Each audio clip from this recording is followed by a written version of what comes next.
shit on them. Uh, But, I just feel like I doubt it. yeah, probably not.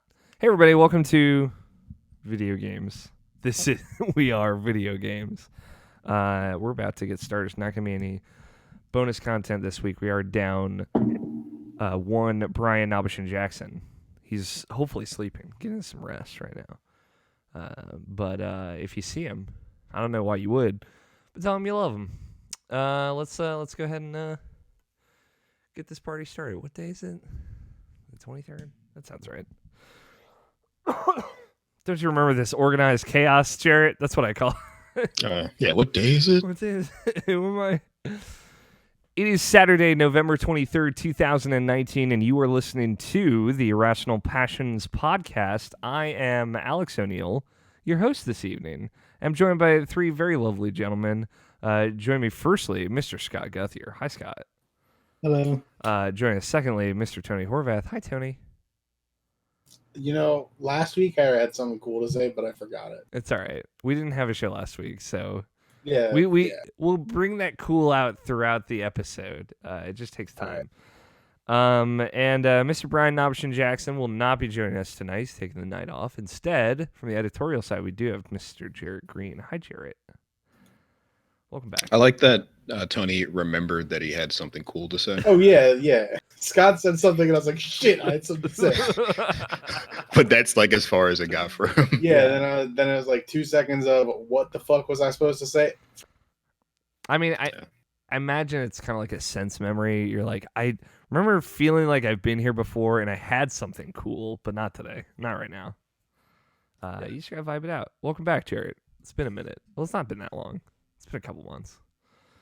Yeah, I don't remember the last time I was here, but it's been long enough to say it's been a minute, I think. I think you're in August was the last time you were on, so it's been a little bit, but it's good to. Probably. It's always good to have you back. You've been playing video games, from what I understand. Yeah, I have. And finally, we've played video games. We took the week off last week. We Rational Passions did a weekend over the weekend stream for Extra Life, which was a great time. We raised $510 for charity, which is great. Thank you everybody that donated, all the wonderful people out there that supported us. And tuned in and just hung out, had a good time with us, played some games with us. I know Scott and Mike had the bigger streams, and Mike finished Breath of the Wild, which is great. I believe he did. I saw him fighting the last boss, but I think I fell asleep before he finished it.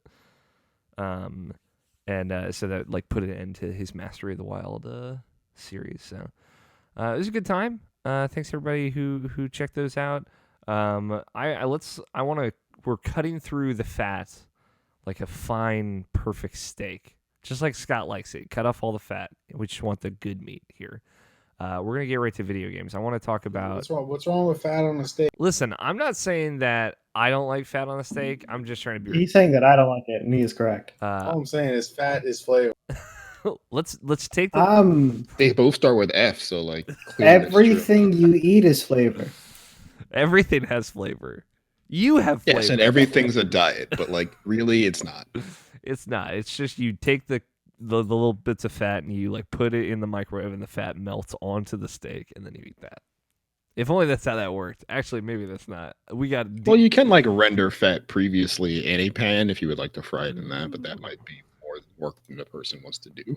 That might be a lot of work. We should do that one time, Tony, though. Let's make some good steaks. We're gonna get to the heart of the steak. I don't know if that's an expression. It is now. It is now. It is now. I've decided. Yeah, that one was curious. A lot of video games came out in the last 2 weeks, and I've been playing some of them. Jarrett, you've been playing some of them. I want to check in. Scott, video games. Is today the day that you've been playing video games? New stuff, no, but okay. So I did some more Satisfactory. Okay. With Greg. Oh, Greg Blaney, our friends from across the internets. Yes. What did he think of it? I believe he is the reason I bought it. Okay. Yeah, so Tony, when you had asked me to play it and buy it, I was like, all right, I'll do that, and I already had it. I was like, I have neglected something here. Something Because along the previously way he had happened. gotten me to buy it, but he had his name changed along the way. Oh. So I couldn't find out who told me to buy it. Oh yeah. So we never played. This mystery, like at some I was point, like, somebody made what? me get this. Because like he changed his Discord avatar and everything else too, Mhm. and then he abandoned and deleted his old Discord as well. Nice. So that was mysteriously gone. Yeah. So I didn't know who Greg. Scott, I imagine you're just like going through the matrix, like retracing your steps to the internet, like, all right, I was in this Discord. This Discord doesn't exist anymore. Like I'm going back through the like following. Well, I was slightly confused, but I didn't try all that hard to figure it out. Fair enough. I went back through the DMs a bit, and I didn't find the right one. And I was like, when he's ready to question mark me again, he'll do it. And then he didn't. Mhm. And then we got here. And then Tony asked me to play Satisfactory, and I was like, all right. I mean, I own it. I might as well play it. I don't know. Yeah, I mean, at that point, I forgot I owned it. Yeah. Because it was like months later. Had Greg been playing on his own, or was he like waiting to play with other people? He had a little bit. Okay. Early access game, you dive into it. Then you say, you know what? I could probably play a little more, but I'm going to purposely shelve this for a good 6 months or so. Yeah. Give it a little bit of time to cook. Mm-hmm. Cool. I mean, that sounds like fun. Did you guys make a dope factory or no? We got to coal, which is a decent chunk of time into it, like 4 to 5 hours. But I have specifically not made traditional factories. Okay. In terms of building stuff with walls. Did you get to play with Tony at all? Did you guys play together all this last 2 Not weeks? together. So Tony's either been at work or asleep by the time that we started playing. Yeah. I know this pain, Tony.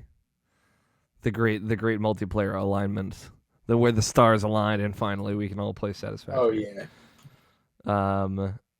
Yeah, that's fair. So Satisfactory, that's one of those like auto factory economy sort of, or not even economy, like efficiency builders. Yeah. Like correct. Cubic Factorium or whatever. Mm-hmm. Except this one is the one made by the guys who did Goat Simulator, right? Yep.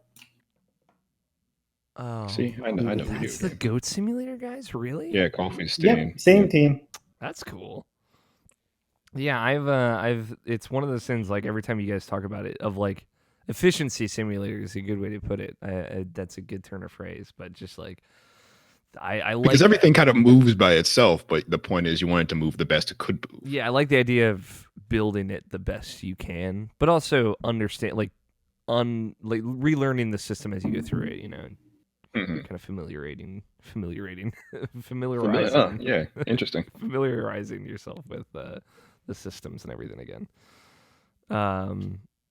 Did you play anything else this week, Scott? Nothing too interesting, no. Okay. Did you? That was my one interesting gaming story. I liked Other it. than that, League went through its preseason stuff. Ton of stuff has changed, and I haven't gotten too far into it. Oh yeah, Jarrett's on it. So y'all there's somebody here to talk about. I brought a League person that understands. Actually, like good time to do it since League is so fucking weird right now. Is it weird? Is it getting wet and wild? Well, Senna was like their last release. He's like a carry support who's living in her best life in bottom lane right now. And you just got to take what the good Lord gives you. You know what I mean? Yeah, 100%. And now that everything has changed, rebalancing the way the map is way more reactive now. This is the first time in a long time that the game feels like the actual playing surface of this game is incredibly important and dynamic. Oh. Part of what makes like pro play what it is because things have felt so static. They're so static you can spend so much time, put so many reps in that you can learn like every single pixel of this thing and then exploit the things that are weird about it. And it's pretty much at any time you want, but the board kind of changes a little bit now. What does it Yeah. do? So like for starters, the main kind of static thing is in both the top and bottom lane. In the middle of the lane, there's just an alcove. Mm-hmm. It splits out. There's a piece of rock there. There's a brush in front of the rock, and then you can just walk like through you on the other side. Okay. And it's pretty weird. It's I kind of don't know why it's there, but at the same time, I decided to play Blitzcrank in the bottom lane, and I pulled people through it for no good reason.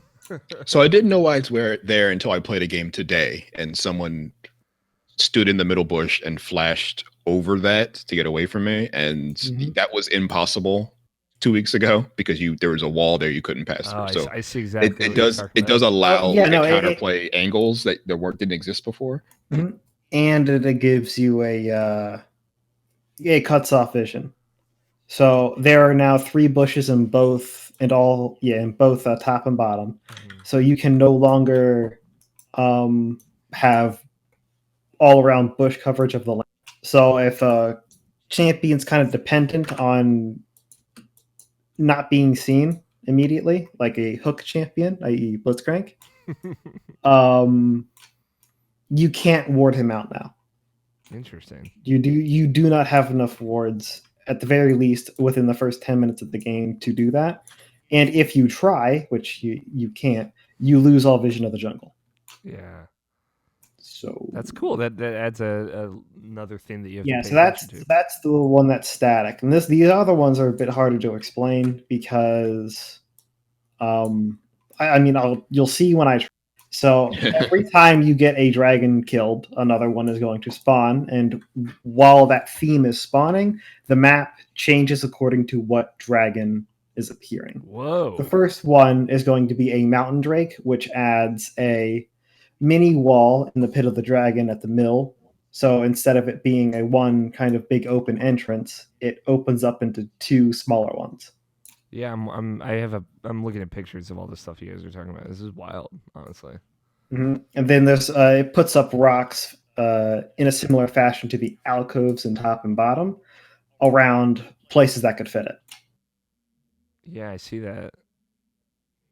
The next one would be the ocean drake, which extends a ton of bush into the jungle and across the map. So I can't give you too much of a detailed explanation I of get it, how that affects things. But it's more places to hide. Yeah, you get it. Yeah. Yeah, and in some... Okay, yeah, this is a good one, though. In some places, the entire jungle area is now bush. You can't go from one side to the other without going through a bush or taking a different path. That's like makes it way more risky, right? Because somebody could be in there. Yeah, it makes it's like anxiety and both. It makes it in some cases both easier and harder to ward, depending on what angle you need that ward to be in. Yeah. What about the fire and air? So I forget what the fire one does because I haven't. The fire one does the opposite of the mountain, where it basically opens up more lanes in the jungle. So walls kind of disappear. Oh. Okay. So there's a lot more sort of like, especially around the jungle objectives. So you can, instead of just coming or being able to come in from the front, you can now come in from the side without having to like flash over or dash over. You can just walk into it. So the jungle becomes a bigger open space to have team fights in. Cool. And then the air dragon. I'm looking at a picture of the air dragon. There's and in a large portion of the jungle and other sides of the map, there's wind. What would you call it? Geysers. We'll call them sonic speed ups. Okay. Yeah, they're 100% dang, actually. They're booster pads. That's awesome. So you run through that, you get a sonic speed up, and you go fast. That's cool. And then, as far as major changes to the game, it's mostly itemization and stat rework. Okay, so like, but those dragons, like that changes like the whole fucking thing, right? Mm-hmm. That's the biggest, and it's probably the most impactful change they've made in this game in a long time. Yeah, it sounds like it. So it makes each dragon pretty much as important as taking a Baron. Yeah. They all are important. Like I think that's the point, right? They make this Mhm. objective is something you should fight over as soon as it comes up, every time it comes up. Now, when you kill the dragon, does it negate the dragon's effect, or will it just start spawning the next one that'll So change the effect? dragons, the dragons themselves, the one like the map doesn't change with every dragon you kill. After the second dragon or the third dragon dictates what bonus or what sort of new effect happens to the rest of the map. But I think if you get to a certain dragon, like a dragon kill amount, then you get what's called the dragon soul, and every dragon soul has its own sort of specific buff. So like the fire dragon, for example, will give all of your attacks or the first attack you have in a certain amount of seconds an explosive effect. One super boosts your out of combat health regen, stuff like that. Whoa, that's cool.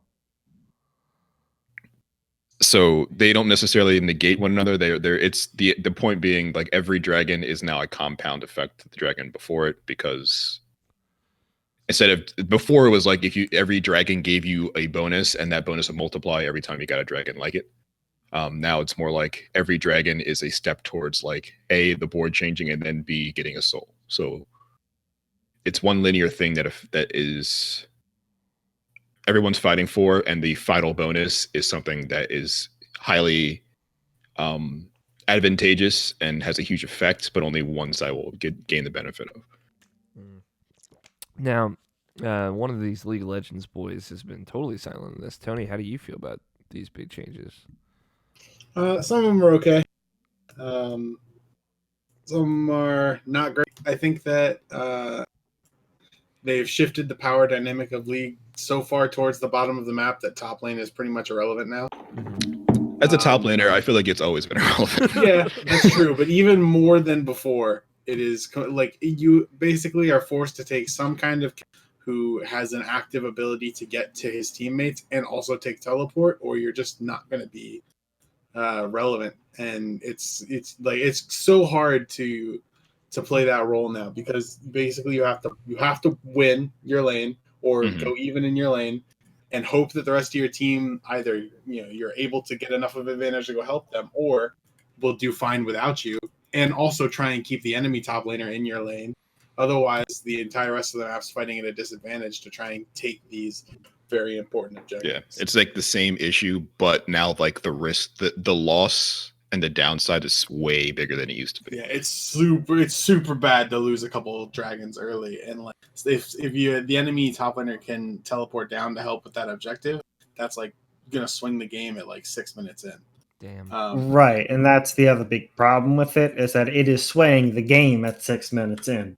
Okay. So I mean, that's like the downside to some of that. I think it's cool that they're adding this kind of stuff. I think that they went a little overboard on the Elder Dragon buff. If you get an Elder Dragon, the game is essentially over because you annihilate the enemy team with one ability, pretty much. Yeah, you literally execute people at a certain point. Okay.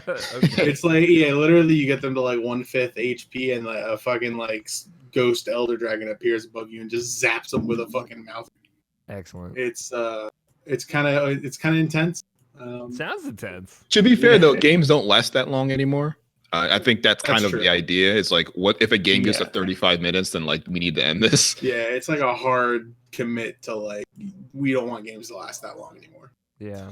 Some of the items that they've added are questionable, but that's always the case with new items. That Sanguine Blade is buckle out. And it's really just it's forcing the meta to shift in a weird way to where tank top laners are very much in favor again, where they used to be pretty irrelevant. Nice. Okay. Yeah, I don't know, some of the other, but there are some good stuff about it. Like a couple of the changes are just some good fun. Some of the new item things are pretty cool. You can take Rift Arrow twice now. Yeah, which that was their failed attempt to try and continue making the top side of the map. Yeah. But yeah, there is some cool stuff. I like some of the dragon effects that changed. I mostly like the one that changes the walls, because it makes it easier for me to steal blue buffs from the enemies. Nice. I circumvent that by playing Blitzcrank. The way around Scott's way around everything, the brute force method. I like it. There's no surprise to me that Scott's like, I'm gonna play Blitzcrank because he's been a troll pick since like season 2. Since the game came, basically since the game Scott was knows what he made, likes. basically. All right. So like for me, outside not playing League of Legends ever at all, I didn't know like this seems like, as someone who's played and knows and is familiar with like the genre, this is such a huge change. Like any change to the map, I feel like is always going to be a big shift. Yeah, I would say this is the biggest change to the game since it came out of beta. Did you guys know about this ahead of time? Did this just like happen? We did, yeah. but again, they don't disclose individual numbers on what that is, so it could very easily have been not a big, but then you saw what those numbers were, and it's, oh boy, maybe tone it back a bit. Yeah, I guess like just knowing like, was there a day, kind of like when Shadowkeep came out for like Destiny, for example, of like, this is like we're launching like the changes to the map, that this is going to be the day that's going to go public. Oh yeah, okay, yeah. Basically, you had ample warning, and then there's a full. They're like preseason's happening. Here it is. Okay. I think you had like a week or two notice. Okay, that's cool though. I mean, that's and the ideas were floating around long before then too. Yeah, but it reminds me kind of like. For again, me doing my moderator thing of like comparing and contrasting here, but like of like when Fortnite was like, all right, it's done, and then here's like the new map, here's chapter 2, we're just gonna do it. I like that this such a big change happened in such a and I think turnaround the sort of risk is similar, because like this is kind of a big thing to do to an esport. Yeah, it's almost like changing. It's almost like if you put like if football came back next season and then they added a bunch of objects in the middle of the field. Wait, hold on. Football's coming back? Yeah, the XFL is coming back. It's week 12 in the NFL, but let's say the Super Bowl happens in February, and then between and next August they're like, here's football 2.0. Here's football 2.0 beta. And at halftime, we're just going to open a pit in the middle of the field, and if you fall in, then you're fucked. Yeah, that's it. The Tigers will get you. Yeah, that's it's a big deal. It is risky though, but we've been talking a lot about League of Legends for the last couple weeks leading into this, just because Worlds was happening and seeing that, being excited about that. Like, this is such a big thing that it's like it would affect anybody's watching experience, especially if something like that. Yeah, the watching. I think it gives a bonus or a boon to the watching experience, but I think it shakes the meta for like pro pay a lot, because it's the teams that win all the time. That's just barring the last 2 years where Chinese teams won Worlds, but the Korean meta is known to be dominant on the world stage, and the way they play is such a by the books, by the numbers. We'll just scale until we're better than you because we do all the little things perfectly. Because the little things don't, they are the master of controlling the things that don't change much. And the entire system has become this thing where all we do is change much. Like, like this game's going to change so often while they're playing it, it's going to be difficult to have that same sort of level of like sort of hyper control. So that might just change the way these players play that game. It might give the metas and the divisions that are not as good at the small stuff, but are really good at making like big sort of bombastic, risky plays and just like being aggressive and having that pay off. That might benefit these regions more. I've read conspiracy theories that this was like a design to make the LCS like look good and appear better, because we are pretty bad at like farming with consistency and getting objectives on time, but we're really good at making big plays and face checking entire teams and hopefully hoping it turns out. And this seems like a design that just benefits that on paper. We'll see if that actually is the truth, but I don't know. I'm very curious how the pro scene in all the different regions kind of accept this. Yeah, me too. Man, this is a great talk, guys. I'm like, I want to go check out League of Legends, see what's going on with this map right now. I mean, if you want to play. I know. Of course, not right now. Yeah, but Yeah, give it a month or two when people figure this shit you out. can call Jarrett, and he will probably won't yell at you. yeah. Hopefully, fingers crossed. Not again. Cool. Is that Scott? Is that all you've been playing? A bit more Warcraft. Oh yeah.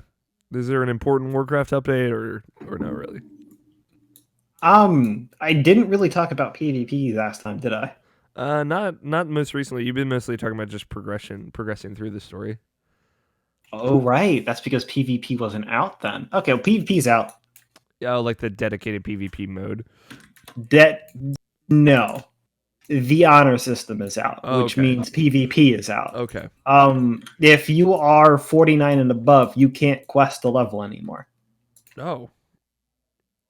Would you like to know why? Oh, didn't they completely like compressed all the levels to like level 50 now? No. You see, the honor system came out, so if you are level 49 and above, and you're out in the open world, you're getting run over by 60s. Oh. Well, that's just a fact of life. So they are in those zones, just running around looking for people to kill because that is the only way to get honor. Jeez. So they're just grinding that honor up to as high as they can get it? Pretty much, because there's 14 ranks in total, and you need to no life it to rank 14. Yeah. And that's not an exaggeration. That's just how the math works out. And furthermore, there's this whole thing where if you on your server, once you get to like rank 10 or 11, you have to start planning out who goes to rank 14 because there starts to become caps on how many people are allowed to have a certain rank. Jeez. And the way that it works is your rank unlocks what gear you're allowed to buy. So if you want to stand a chance against the other faction, you have to kind of come together and say, hey, who can afford this gear? You can go to rank 14 first. And, they just grind it out so that happens. And then they start to chill and push other people to rank 14. So on and so forth. Okay. Jeez. Yeah. Otherwise, in order to kind of stay there long enough to buy the gear, you'd have to no life it forever. My favorite. That's the commitment I can get behind. No life forever. And I do mean like a 16 hours. And I do mean 16 hours a day.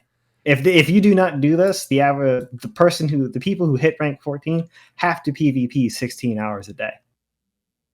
In other words, you have to be a streamer. Yeah.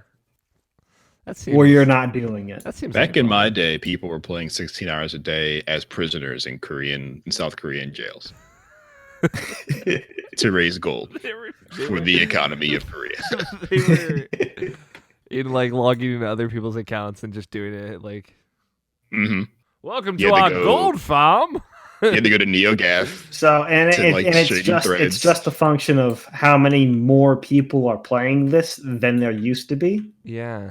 On each server, because each server used to have like a cap and a queue when that cap was hit, and now there's kind of a cap, but it is almost 5 to 8 times what it used to be. Yikes! Wow. So yeah, so that's kind of why they introduced layering real early on. Okay. But yeah, with that kind of a setup, has this ruined your time with it now because you can't do anything in the world? No. Okay. The portion of content PvP kind of is currently cutting off is kind of offset with how much fun PvP is. Okay, that's good. Because if I want to say it's time to go level, it's kind of just as good to start dungeon spamming. Okay. And you get to fight people along the way because there's always somebody to kill along the way. So getting to the dungeon is now more interesting. Okay, that's good. So long as your group has the brains to not go alone, Yeah, absolutely. I mean, like, The only issue is right now pretty much solely because battlegrounds aren't out, but the honor system is. People are getting into 40-man raids and running from flight path to kind of kill everybody in a certain zone. okay, It really is the bad old days. that is like the old. Yeah, I'm thinking Leroy Jenkins right now. This is like everybody meets at the crossroads and just gets run over by like horde level 60s. Oh no, yeah, it is 80 people on both sides between South Shore and Torrid Mill at any given time, pretty much. Maybe it drops down to 40. Excellent. Well, I mean, I'm curious. You haven't hit max level yet, right, Scott? No, I've been pretty much. I play roughly 3 hours, 3 days a week. Yeah, I figured it was minimal. So you're good. I'm waiting for that. I'm excited to hear when you do. yeah, and I've hit the point where it's leveling is now very slow. Oh yeah. So you can't really hit a level every 2 hours at this point. So listen, settle in, Scott. Take a knee. It's gonna be a while. Is that all you've been playing? Yeah, pretty much. Okay. Tony. Hey. We got the League of Legends update. Unless you have other things you want to add. No, it's still League. It's still League. Still having a good time. Still playing Rise, I assume. Yeah, pretty much only. Have you been playing anything else? Any other games? Yeah. Let's see. I play. What did I play? I listened to a shit ton of Critical Role. Mm-hmm. I haven't listened to barely any this week. I feel very bad. I'm up to episode 103 of Campaign 1. It ends at 115. Yeah, you're getting there to the end of that. Yeah, then I'll be back to catch back up on Campaign 2, and I'll be fully caught up with all their stuff, which is crazy. That is crazy. Considering that there are like 200 4-hour episodes. To be fair, you started like over summer, right? Earlier this year. 8 months ago. Oh my god, that's actually crazy. Yeah. I mean, you think about it, like they've filled 8 months of like almost all of your time. You know? Yeah, right. Like, what the fuck am I gonna do when I run? I don't know, dude. You're gonna have to find a new D&D podcast, dude. That's like what happened when I finished all of the Stormlight Archive. Oh yeah, I bet. And I was like, what do I do to fill this void? Just start. You're gonna start reading Critical Role comics. Not as easy to do. I want to start reading the fan fiction. Hell yeah. Yeah. You could start playing actual D&D. Listen, man. Yeah, I mean, maybe someday. Maybe someday in the near future. It could be a good time. Let's see what else. I've been kind of like on wanting to play like sim type games, not the sim, like management sim games. Yeah. So I played a couple. The first one that I got was not really a management sim, but it's just like a little indie game called House Flipper. Okay. Which I was bored. It's like one of those like super low budget renovation type games where you go in and you clean shit up and you put new shit in and then you flip the house and try and make profit and get a bigger house to do the same thing. I know what you're talking about because there's a garden like game like that that's basically the same. You just renovate. It was entertaining for like an hour and a half. Nice. So I started with that, and then I graduated from that to another game called Crossroads Inn, which is a game on Steam that I've been playing now for 2 days, which is surprisingly deep for a management sim game. It's for like a simple looking management sim game, where like the idea is that you're making a tavern and like I don't know, like a fantasy time. So you've got your mead and you're making random stuff, but the interesting parts of it is that there's actually like a full campaign to it, and it comes with you start with a nothing, you make an inn, And as you're doing that, political figures and bandit leaders and all that will come into this inn and stay at your inn, and they'll ask you to do things, and you're gathering information, you're sending adventurers out to do different stuff, making choices based on what you think, or what you want to do, how you want to move your influence around.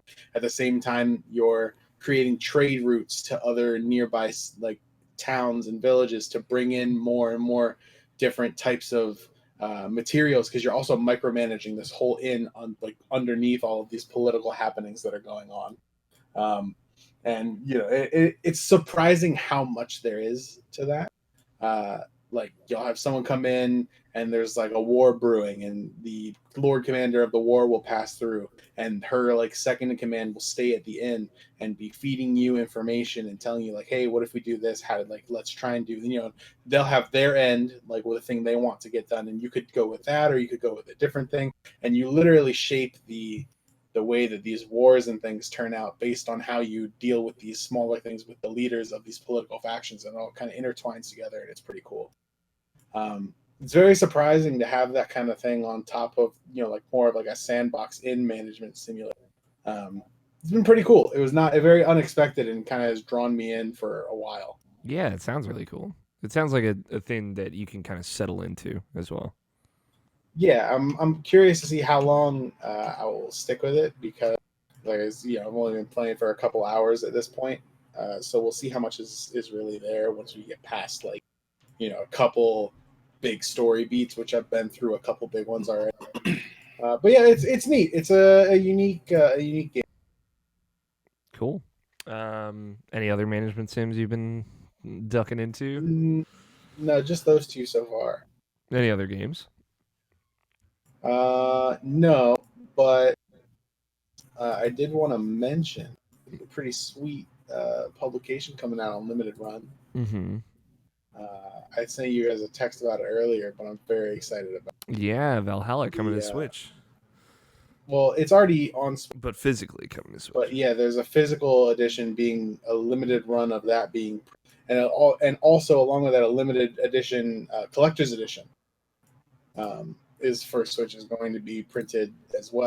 And pre-orders for that are in like a couple days. So I was very excited to stumble across that before the limited run ended or whatever, and I wasn't able to get it anymore.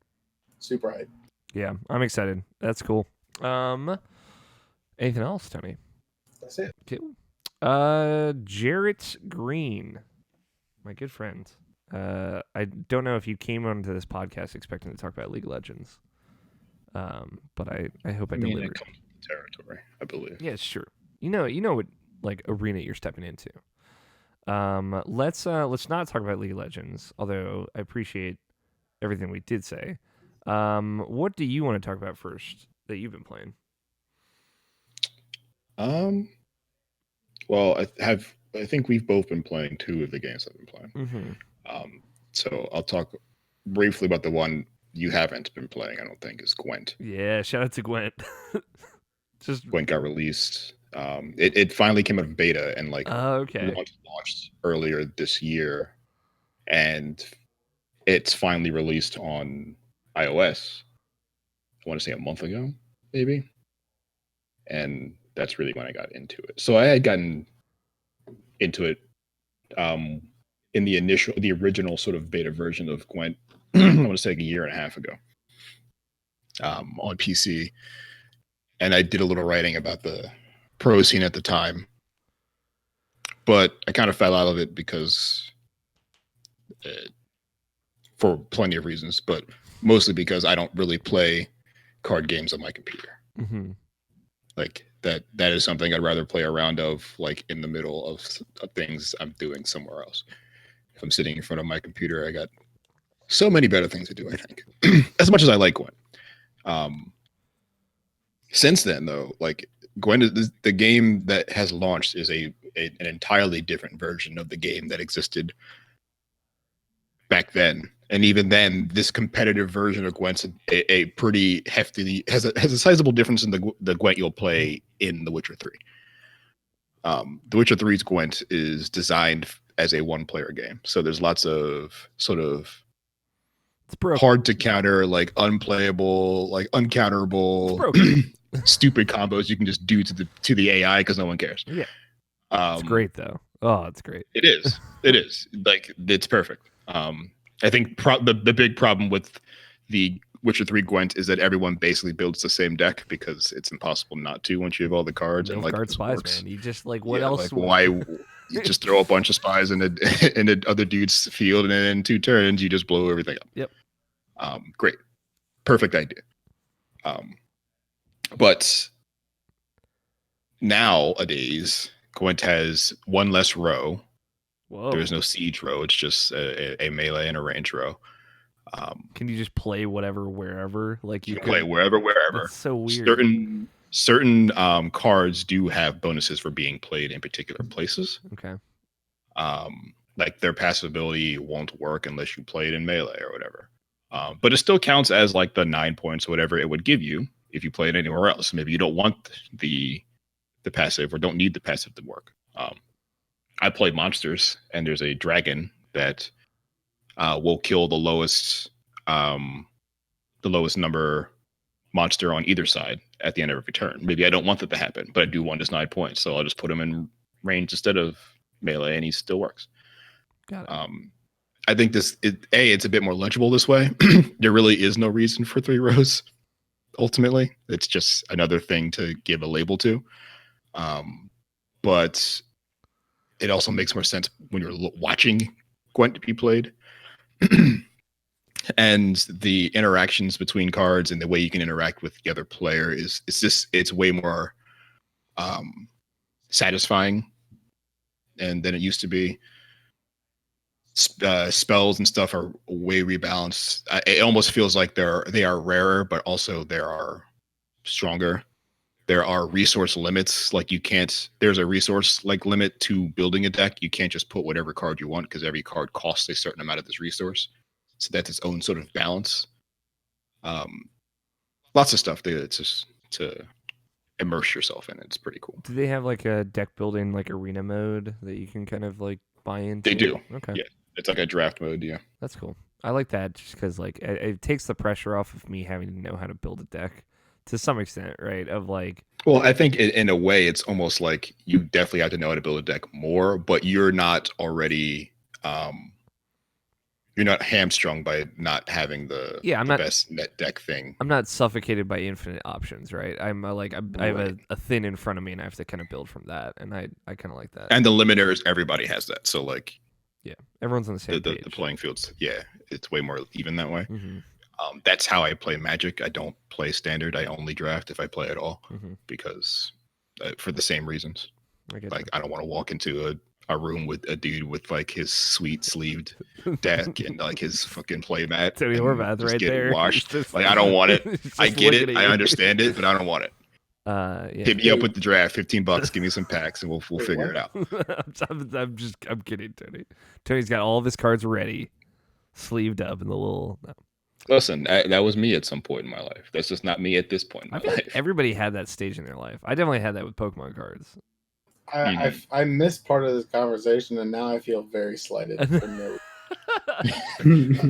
Jarrett only plays draft Magic the Gathering instead of not draft because he doesn't want to roll up and see the dude with the nice card sleeves.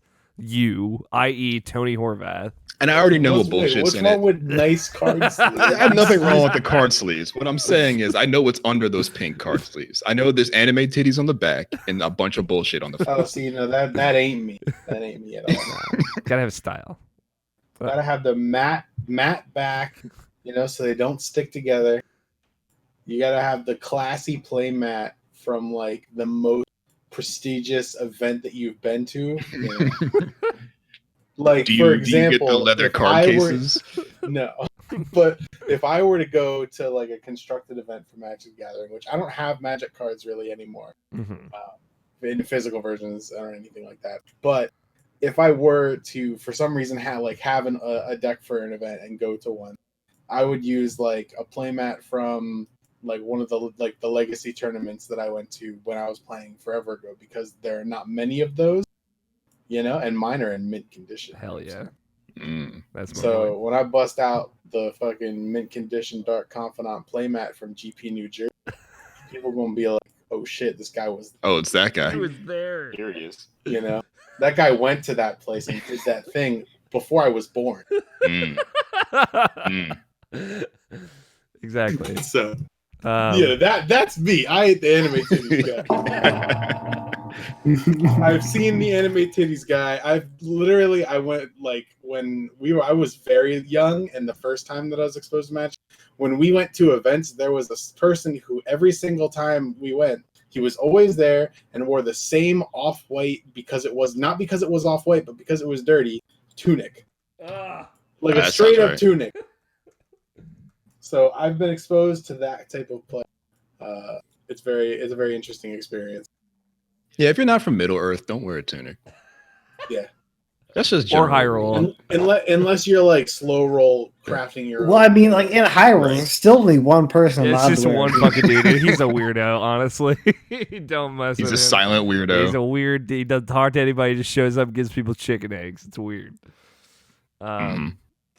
Is that all that we have to say about Gwen? I feel like we covered it. Yeah. This pie's getting wet and wild. Let's talk about Jedi. Let's talk about Star Wars. Unless you want to. Can you just tell me real quick, game good or game not good? Game good with some problems, but game good. Before we get into the bigger discussion, that's my take on it. Unless you want to talk about Death Stranding real quick, Jarrett, because I know you haven't played it as much as I have. I mean, I haven't played as much as you have. I have like up to episode 3 like vibes. How you feeling about it? I mean, that's a fucking video game, huh? Yeah, they some group of people made that. They've put a lot of work into it. Threw it together, threw a Death Stranding logo on it, slapped it out, and put it into the world. I've never seen a game like that's not true. I've never seen a game this large, like be both like the dumbest shit, but also like the greatest shit at the same time. Yeah, the highs and lows, the peaks and valleys in Death Stranding are huge. And they're often like next to each other. Yeah. Like happening at the same time. Yeah, you haven't even gotten to chapter 4 yet and you're saying this, dude. I can't. Yeah, I'm like, bro, like how to I've definitely seen like a bunch of shit. I'm like, how does this who wrote this? It's crazy. Like, so I finished Death Stranding last night. And I feel good about it. Like I was saying to Jarrett before we started, it's like a solid 7 out of 10, I think. It might be there's a world where I feel like it's an 8. I just like the writing is very problematic in some places, but just like very bad in others, and it's just a bummer. Yeah, like some of it's like cringy and like a problem, and in other times it's just like, bruh. Some of it's really? like genuinely great though. I like because I'll be honest, like early on in the game, I was like more into the kind of main story of like, all right, I'm just going through helping these people. I like helping these people. I like the vibe that it gives you. I like that it feels like a positive. You feel like you're doing a positive thing, and they reinforce that really well. And the character, like Sam, reinforced that really well. But like I feel like a lot of the side characters, they didn't necessarily handle how they explain like their story well. But like in the back half of the game, I think they did a much better job with that, with the bigger deal characters too. And like there were moments where their performances and their scenes where it's like, I feel this is like, I think this is a little melodramatic, right, as all things sometimes are, especially in video games. But it was really good, and I think they had some really good stories that they told, and through very good performances. But like honestly, I was telling you, Jarrett, like I sat down like at what I thought of like, all right, I'm going into the end of the game. A lot of those moments happened in those final 5 hours that I spent with it, which is kind of a bummer. But it's good in that it ties a lot of those emotions and those powerful performances into the closure that the game gives you, and it does give you a really good sense of closure at the end of it. I think that was cool. It came together in the end in a good way, but it's definitely something I'm like committed to seeing through. Really? I just need to like get through other things first. Like I'm not going to this is something I'll do after I finish Jedi and whatever. But it's right now I don't like any of these characters. I don't really understand. I mean, I understand their relationships for the most part, but I'm not convinced by Sam's motivation currently. Um, but I do like a lot of the gameplay stuff and how it and not just how it plays and how it feels to play, but the ludonarrativity of it all. Yeah. Like the things you're doing feel like they are you're doing them because of the world that exists right now, and it all makes sense. Like there really does need to be a person who is physically taking real things to people, because anybody who's interacting with anybody else is probably interacting on some layer of fakeness thanks to like this chiral network situation. So sometimes just like feeling a real thing is like important. Yeah. I understand that, and I think the gameplay does suggest that pretty well.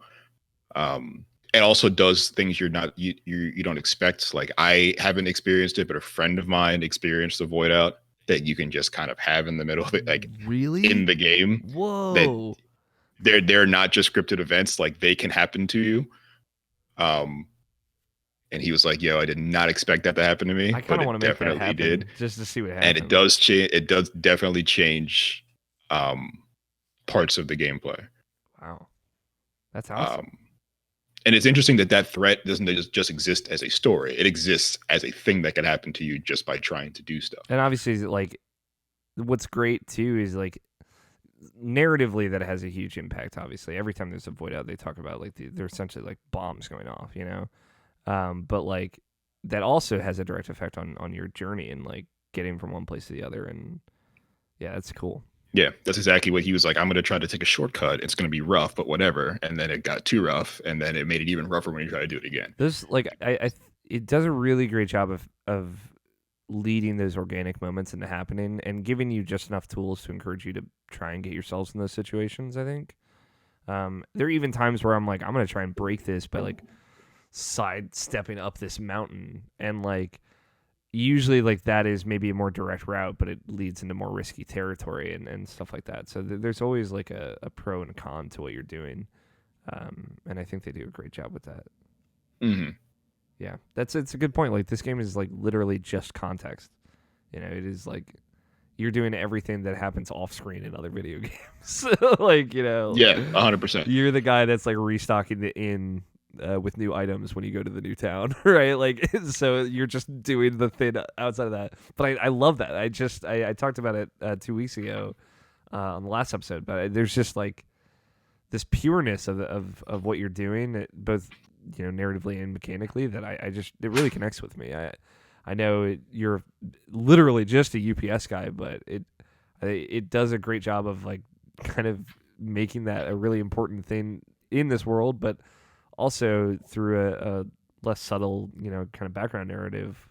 Yeah, these things are really important in our world. Like these are. What's wrong with UPS, dude? That's I'm saying. It's a difficult job, and people got to do it, and sometimes they fall down mountains.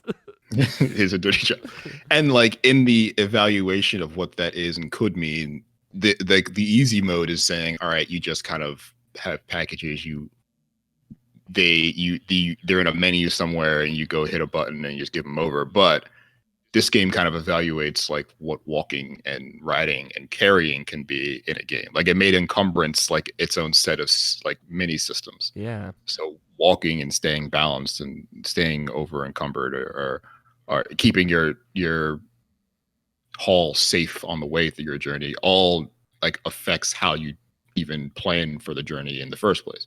And this isn't like Skyrim side hopping your way up a mountain with like 1,000 wheels of cheese in your pocket. Like this makes that journey, that walk, like the whole its thing. own sort of, yeah, it makes it the whole thing. And it's just an interesting way to look at a video game. It's like the most indie shit. But then Sony was like, yo, would you like millions of dollars to make some indie shit? Yeah, it's a AAA indie game. Like that's exactly, I think Navish and I talked about that last episode, and it's, I don't know, I think that's cool. I'd love to see more games like this. We've gotten a couple. I feel like it's happened before, I think like in a weird way, like The Last Guardian is kind of like that. And Yes. maybe But you expect the Last Guardian, like all the drama surrounding the Last Guardian's development, to be likely outcome for any attempt to do this. Yeah. It's cool. I'm like totally with you, Jarrett. Like all of just like how it challenges the things, like makes the most meaningful things we've done in video games for years and years and years like the thing. But it like narratively challenges that. It like mechanically challenges that. It makes encumbrance a thing. Yeah, I'm with you. I think it's mechanically it's one of the most interesting games I've played in a while. At least AAA big games. If only a single female person had worked on the writing of that game. Yeah, if there was only a character who felt like was written by a woman at all, Yeah, that'd be cool. You know, like there's some moments that next chapter I think is going to be like where you're going to have a final opinion on that, Jarrett. I don't know where you're going to fall on it. It's so weird to again, like there's some better stuff toward the end of that game that is I think better done, but yeah, it's definitely like a male driven narrative. But like with a weird kind of obsession about parenthood just as an overall concept, and I don't necessarily know where they go with that. It's weird that there are no like NPCs that aren't important to the story that are just women. There's no like chick who runs the warehouse at this fucking supply station. They don't exist. Women just don't exist out in this world unless they're super important. Yeah. They do show up in the second area, but yes, it's a while before you get there. Any other feelings about Death Stranding? Not yet. Okay, I am really curious to see how your feelings develop. But let's talk about Star Wars, because you've been really excited about Fallen Order, and I kind of spewed out how I feel about it. But how are you doing with Jedi Fallen Order? So I think this is a good example of how you're supposed to repurpose like key video game design sort of motif or memes that end up happening in the business. Like when someone says when we've seen the Dark Souls loop forever, basically since Dark Souls, it's everywhere. But all these games, a lot of these games end up just kind of being Dark Souls, like or like not as good Dark Souls. This feels like someone played Dark Souls and then wanted to make like the Force Unleashed again, but like it makes more sense this way because the Dark Souls pattern is way more expressive in lots of ways, and the game they come up with is clearly not a Dark Souls clone. It's not what was that fucking game with the oh yeah, Lords of the Fallen. Yeah, this isn't Lords of the Fallen, which is clearly just we made Dark Souls but like Western. Yeah. This is a video game made by people who played Dark Souls but still want to build a video game in their own direction. They want to innovate, you know. Yeah. They want to use like the important parts of this, but still want to make their own game. And I say that to say this: it still also feels like a Sony Prestige spectacle platformer. Yeah. It feels like Uncharted, which would be a sentence that someone would say, and I would immediately not want to play this game. But Tony Horvath right now in this moment. But I think my problems with games like Uncharted is like I have no problem necessarily with that kind of platforming, but I do have a problem when nothing in the game kind of feels like it's pushing back against you. So then co-opting the Dark Souls sort of exploration and combat sort of challenges gives me the pushback necessary to allow me to enjoy all of this. Mm-hmm.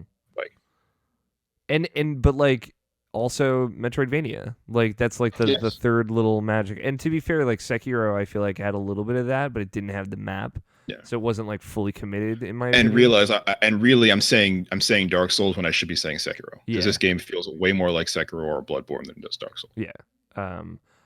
Real quick before we get too into it, I just want to say, like, I don't know if you had this moment, but I think I had it last night when I was playing, or 2 days ago when I was playing Jedi, of man, and like I know you'll feel this too, Scott. Of like we were talking about Death Stranding and how it's like an indie game. Like when I played Demon Souls in 2009, right?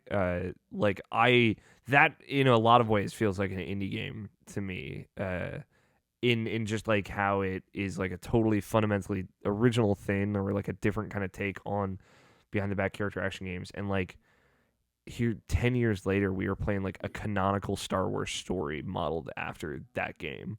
And it's like it's just humbling to see how much influence From Software has had on like the modern video game industry, like modern action games. Like Star Wars being, I think, a big turning point. It is just like, man, they made a framework that in an Batman Arkham like way is going to set like the groundwork for essentially their own genre that they've made. The Souls. Yeah, they kind of have. It's like, well, before that it was maybe Dota that created a game that then created a genre. Mm-hmm. This is like the Marioification or the Metroidification of video games again.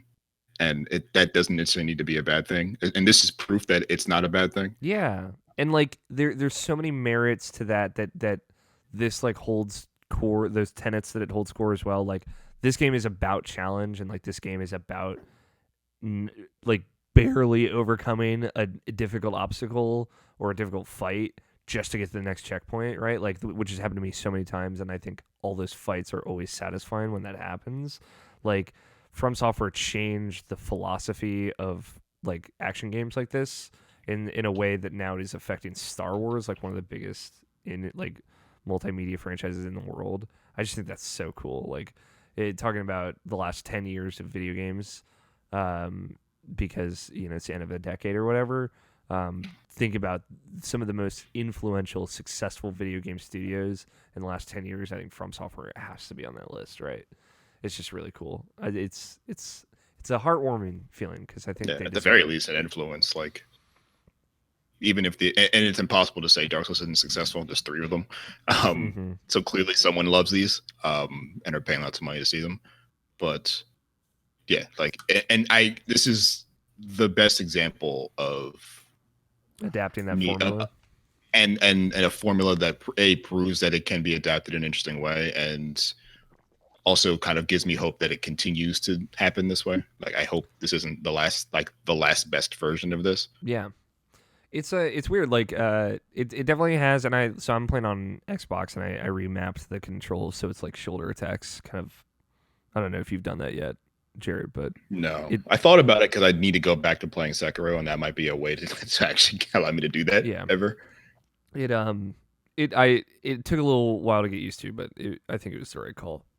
How far into it are you? I am back on Dathomir to finish Dathomir. Okay, so I've been to Dathomir, but I still am like not supposed to go there technically. Yeah, now I'm supposed to go there. Yeah, I went there first as well, and they're like, "Well, here's 20% of the map. You should probably leave." And I'm like, "All right, I'll leave." But I got a double-bladed lightsaber, so it was worth it. That was which I feel like you're not supposed to get that early. Nope. But it was kind of it gave me that feeling of like a Metroid game that gives you of like, oh, I found this thing that I might not have been supposed to have. So I that was the first thing I did. So I just had the double-bladed lightsaber for the whole game, and I'm on Zepho for the second time. So I went to Kashyyyk and back to Zepho. Okay. So I just got the Force pull, and I'm so happy. I played that earlier today. I'm so happy I did because the game has just now clicked with me finally. And it was the boss fight, that first big boss fight.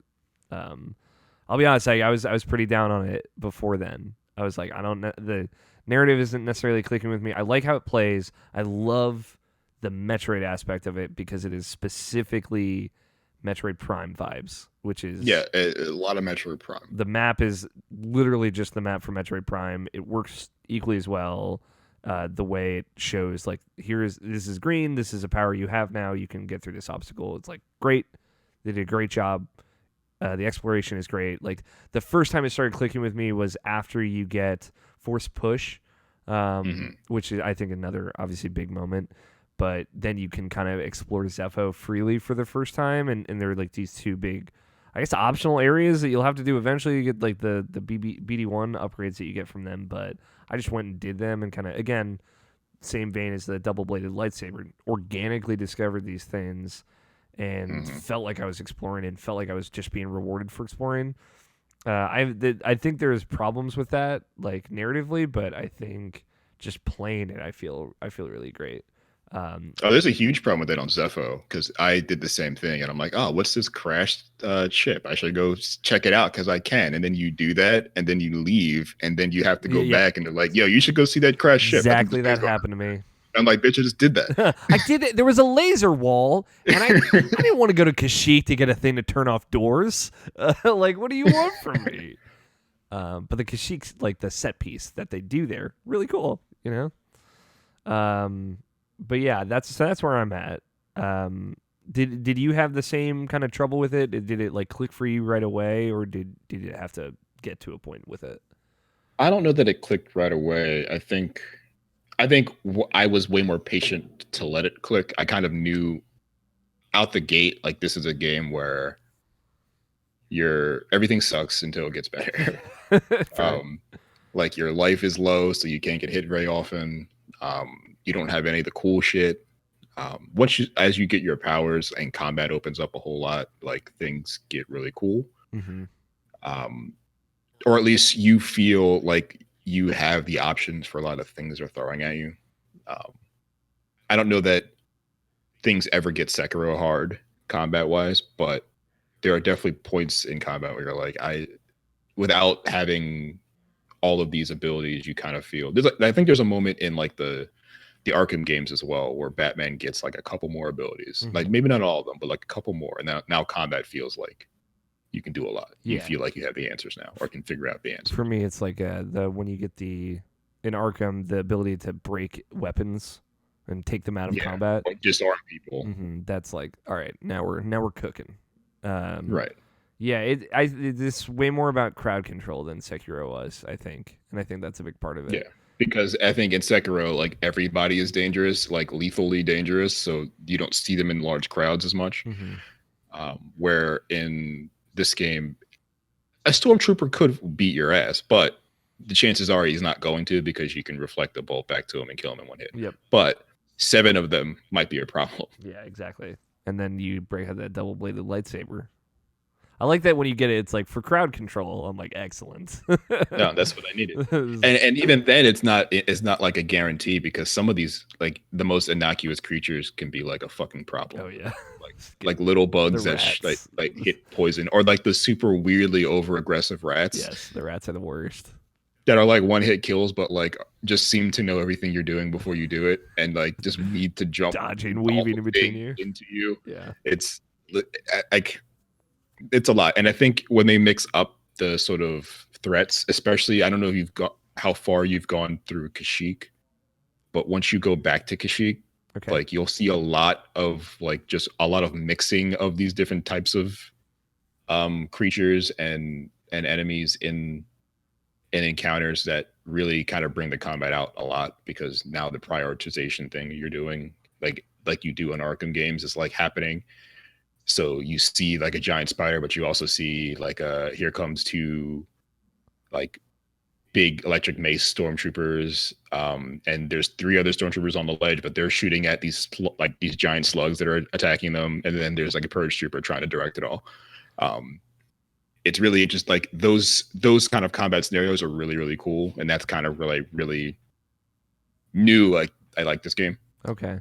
Yeah, I've hit a couple of those more low level, like those K2SO, 2 of those guys, like the security droids is like, and like maybe one other guy. That's as crazy as it's gotten for me, but that was still pretty crazy. And I've started hitting points where, like, they do this really interesting thing that isn't as, like, world transformative as some of the stuff you'll see in Bloodborne, where, like, you'll come back to a place and it's, like, a completely different place. Here, though, it's like you've probably run through this room to get to new places 3 or 4 times, and then you run through this room a 5th time, and then, like, suddenly 2 bounty hunters are here. Whoa. And they're like, oh, you're the guy we've been looking for, and you're like, holy shit. Yeah, I ran into a bounty hunter for the first time at the end of Zepho. That's what just happened to me, and it did not go well for me. Yeah, that doesn't stop happening. Oh, that's cool. I think they stop. It stops. No, I don't know if that. Like, I think the end of that one, like that dude actually catches you and takes you somewhere. That isn't necessarily the case.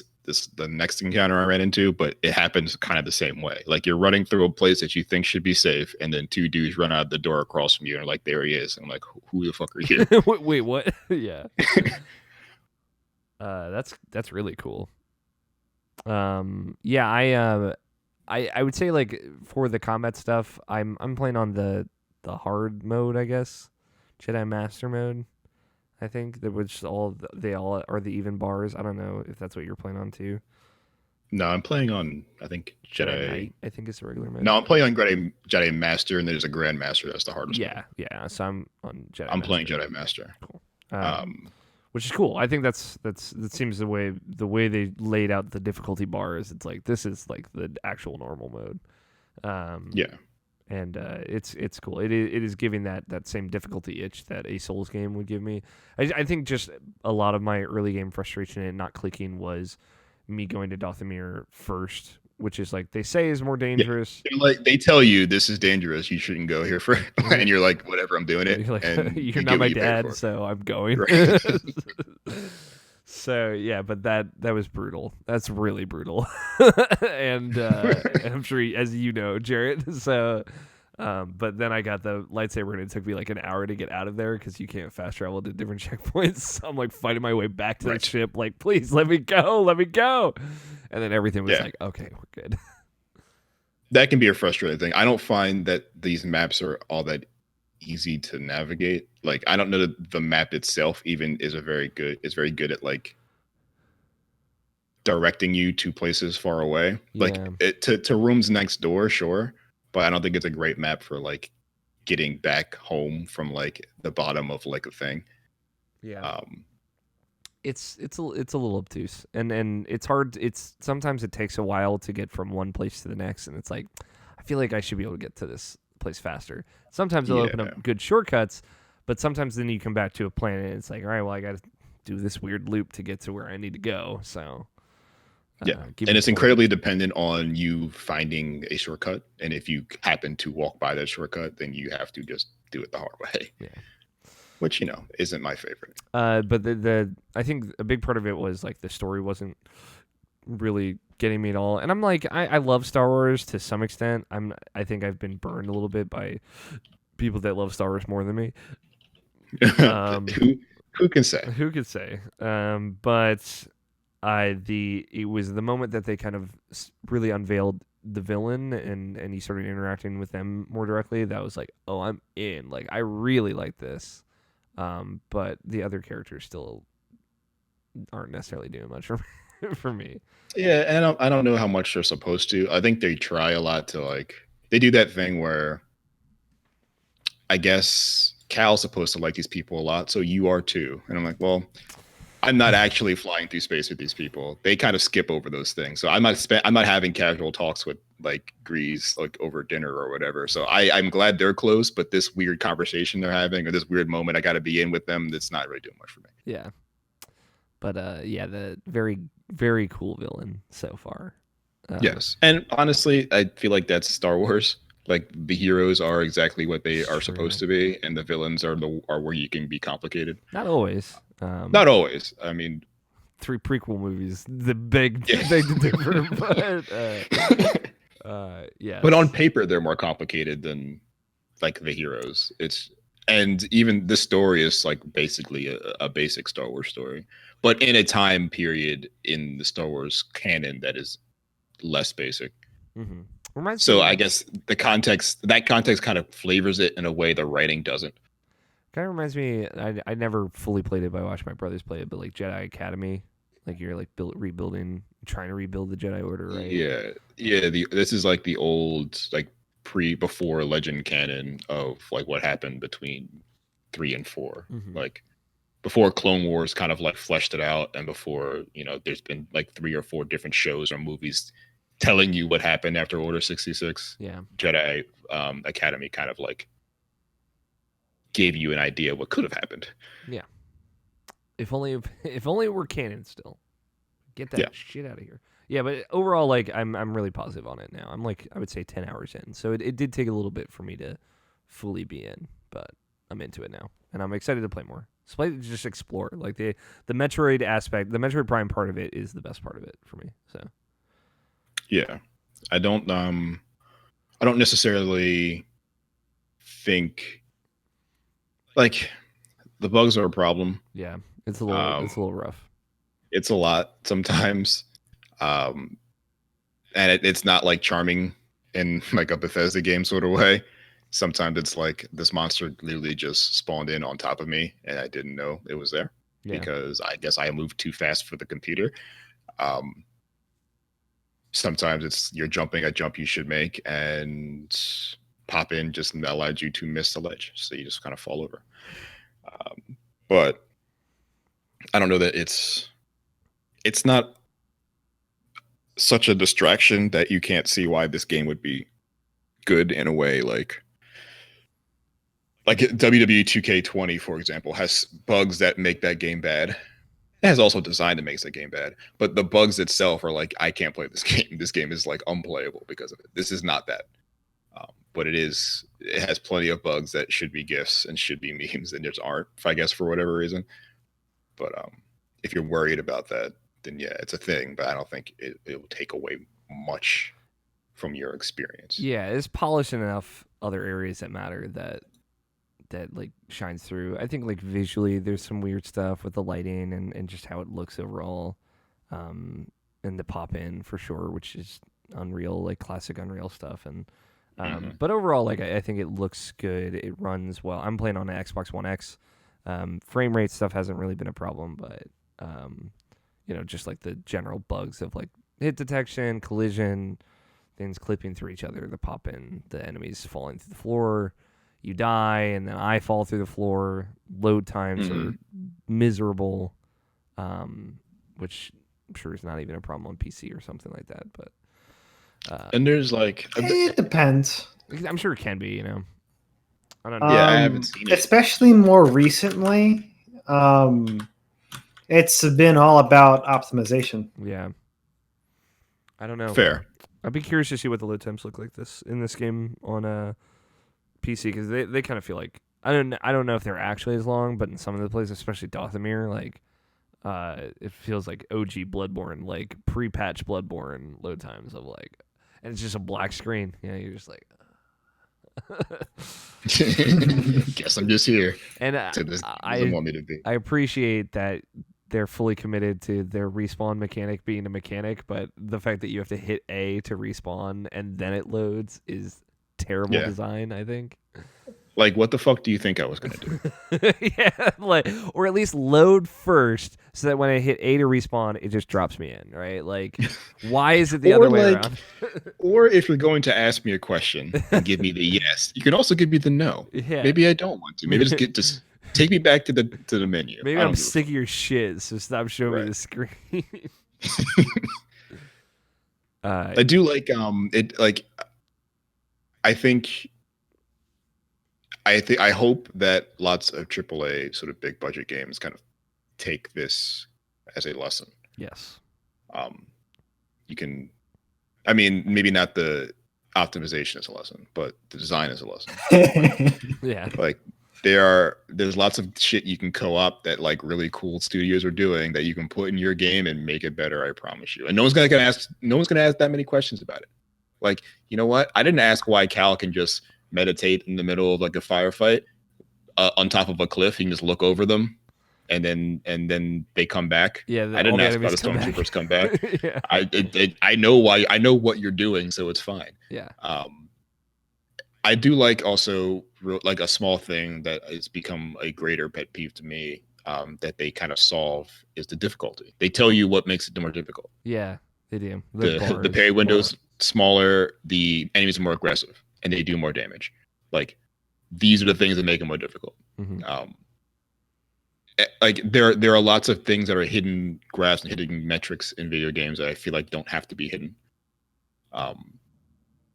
And this isn't a competitive game, so I'm less upset about that here.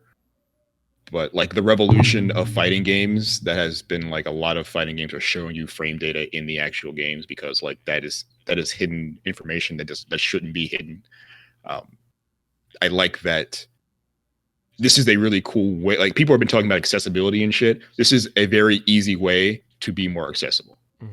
Tell people why this mode makes this game harder. And if these 3 things feel like things that would affect your ability to play this game at a level that makes you feel competent or would be fun, you can change that. Like, hard doesn't mean anything, but a smaller parry window and more aggressive enemies does mean something. Yeah. So bravo. It's cool. Kudos. Yeah, it's a good like setup for like what the kind of experience you want to have too, because like the Jedi Master is like all the bars are right in the middle, so it's like this is like the middle of the road challenging experience, and that's cool. It just tells you that up front, which is why I picked that mode. Right, I would have gone with normal if they hadn't kind of given me that information. Cool. Is that all you've been playing, Jarrett? Yes. Excellent. Let's take a quick break. When we come back, I just want to talk about Pokemon and Sparklight real quick, and then we can talk about some news, because I did pull some things I want to talk about, and then we can make some bets and get on out of here. So we will take a break, and we'll be back in just a little bit.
2 hops this time. Stop this. Cease You can stop at any time. We're back, everyone. Let's get into it. Hey, everybody, welcome back. Video games that I've been playing outside of Death Stranding, outside of Jedi Fallen Order. Want to talk about Sparklight. Could not talk about it last week. We didn't have the show. Couldn't talk about it the week before. It was still embargoed. It is a top-down indie adventure game. It is a roguelike. It is a Zelda-like, I would say. It is essentially trying to bridge the gap between Zelda and roguelike, trying to do its own thing. And kind of like what we were saying with Jedi Fallen Order, Jarrett, I think this game just like takes all the things that work about like top-down adventure games and the parts about it that have certainly been inspired by like A Link to the Past, and reapply it to a roguelike in a way that is like, I feel like out the gate they're like, we want this to be more about like exploring an overworld map like a Zelda game and finding secrets like a Zelda game, and I think they just nail that. It is, it progresses in a way similar to a Zelda game. It's just like anytime you die, the map is totally changing. But there are a lot of constants on the map. Like there's an item dungeon basically on the map in each region. That's always going to be there, right? There's always going to be a boss dungeon. There's always going to be like an enemy dungeon. They're just going to be in different spots. But it uses those constants and like enough of different stuff that it is seemingly always introducing in between, that it never feels like you're not still finding secrets and finding like discovering things on a world map in a similar way to like a static adventure game would feel. Okay. And it's really cool. It's hard to explain, but it's more so that just like every time I died or like felt like I was getting set back, like I would always find something new the next time around. All the way, it took me about 10 hours to play through it. Like it was pretty short, especially like for a roguelike. I feel like I'm more head against the wall stuff that happens in the middle of the game. There was a lot less of that. It was more streamlined, like difficulty curve, which I really appreciate. But I just felt like the major rewards, like you get these like mods that essentially you can like equip them only between runs that will like increase your health or increase your defense or increase your damage, like big like balance changes for yourself that will make the next run far easier. And you can only change those things between attempts. You'll find those rewards in big chests. You'll find items that then like you have to take like the schematic you get for that item back to your like between town and craft those items. But those are permanent upgrades, right? So I think like the big thing it does to just streamline it is like you never lose currency. Like you always just accumulate currency. You're never losing. You're always money. moving forward, at least in that way. Yeah, and I like that's something I think a lot of roguelikes kind of fail at. Like it's the difference between making one that you play for a couple weeks and one that you play for a couple months. Yeah, it's like the feeling that you can either they still have like the through line in some place that feels like a progression, like an adventure game, like an accumulating experience amount or an accumulating gold or whatever. Things that there's a task you can still accomplish that still helps you check boxes off to get to an end result somewhere, or something you can run really quickly and just do all the time. Like you're making Spelunky basically, or you're making what sounds like this game, or like an Crypt of the Necrodancer is a good example too. Yeah, or like Rogue Legacy Fire or Rogue Legacy was a really good one too, or Faster Than Light. Like a lot of roguelikes do the die, come back to a completely new world thing, but a lot of them forget that like if you're going to play this game over a long period of time, there has to be something that sort of pulls you through, the 100th run. Yeah, it's a smart balance. Every run has meaning because you're always accumulating currency to unlock the major permanent upgrades, so the currency is almost like experience points at that point, right? So and you're always upgrading, and like maybe that takes a little bit of the fun out of it for some people that would prefer, and I wonder if there's like maybe a harder mode that you lose all your currency. I guess you can only spend currency between runs, so there's like a weird kind of like it's like a little like asterisks next to the you can only change your stuff when you die. In this game, if you beat a boss, you will also return to the hub area and be able to change your kit without having to reset the world, which is a big deal. It's a really cool idea of like if you're on a good flow, the world's not going to regenerate itself. But you still have the benefit of like of being able to respec yourself and, and get ready yeah. for the next area. So like there was definitely a turning point after I beat this or leading into the second boss where like I just got all the things I needed and then I was unstoppable almost through the end of the game until I got to like the next big difficulty moment where I had to die a few times to like figure stuff out, figure out mechanics and figure out where things were and also like prepare myself for what was coming next. So like it takes a little bit of the roguelike fun out of it in if you're looking for something where you're constantly like trying to build yourself up again. But I think it does that in favor of like being a more core adventure experience. And like it was really fun. I think the ultimate what they achieved is running around the world. I always felt like I was finding stuff, and I always felt like I was moving forward and finding secrets, and I felt like I was playing a more Zelda-like game, right? It created a new vibe, like a new feeling of it, of exploration and adventure that is more akin to like that specific flavor, I think. It's why I use that. I'm writing something on it. It's why I use that as like the point of comparison, just because I think there is a specific vibe that is. And when you say like, yeah, that, but roguelike, it's like, no, I think those things are really separate. And it's like, no, they actually really brought these two things together in a like masterful way, I think. Mm-hmm. So it's really cool. I was like, so I played it at PAX East either this year or last year. And it was Merge Games, right? They helped publish the one with the eyeball. You know what I'm talking about? The one that you like the eyeball. Yes, the roguelike with the eyeball in the action. The Slay the Spire? No, the one that you like a lot.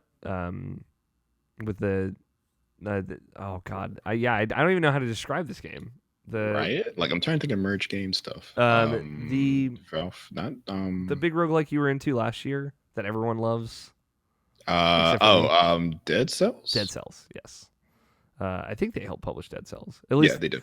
That's where I had heard of them through, and went and played a very early version of it. And it's Red Blue Games, I think, which is the developer. I think there's like two guys, but it was really cool when I first played it. But it was like a little rough around the edges, and like it was great seeing this like a year later, and it's like, oh, this has clearly come way farther, and they knew exactly the kind of game that they want to make. Like there's such a decisive design to this game.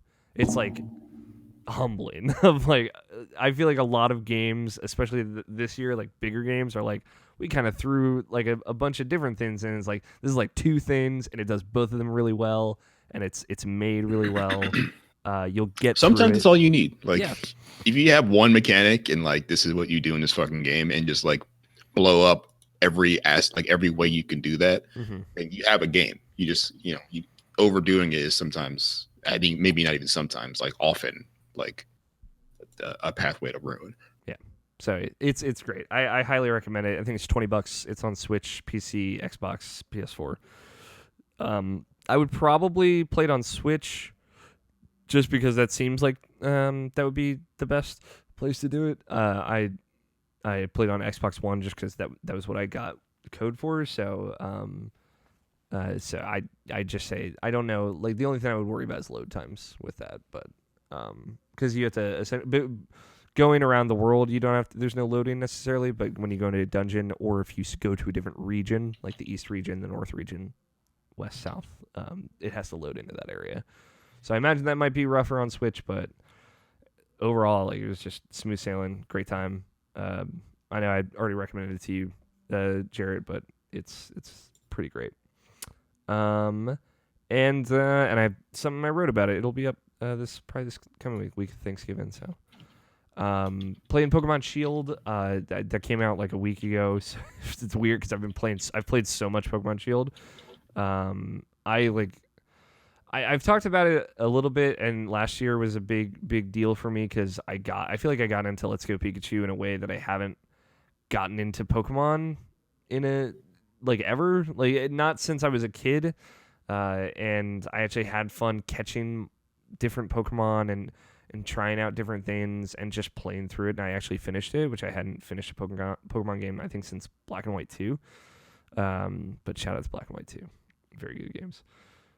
This has like totally hooked me, and we've been talking about it a lot in Slack because everybody's playing Pokemon, and it's been really fun just to see other people playing it.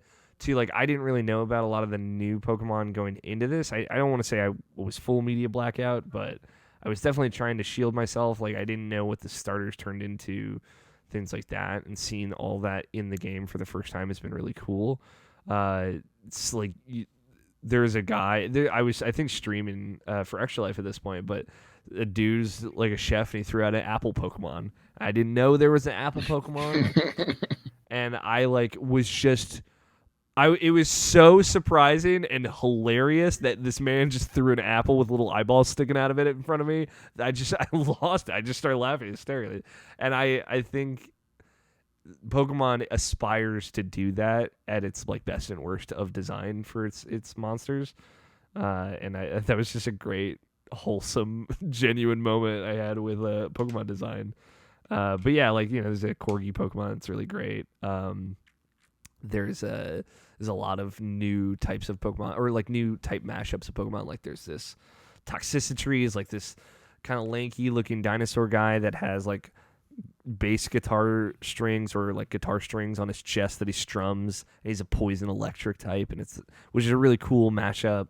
There's kind of like, you know, Scott, you talked about the like the sword ghost, the steel ghost Pokemon is like such a cool like type matchup. I feel like they have tons and tons of stuff like that. Like the the apple Pokemon, say what you will, is like actually it's a grass dragon type, and it's like this really different kind of Pokemon that has these cool abilities, and there's like a special way to evolve it that you get a different evolution in each game.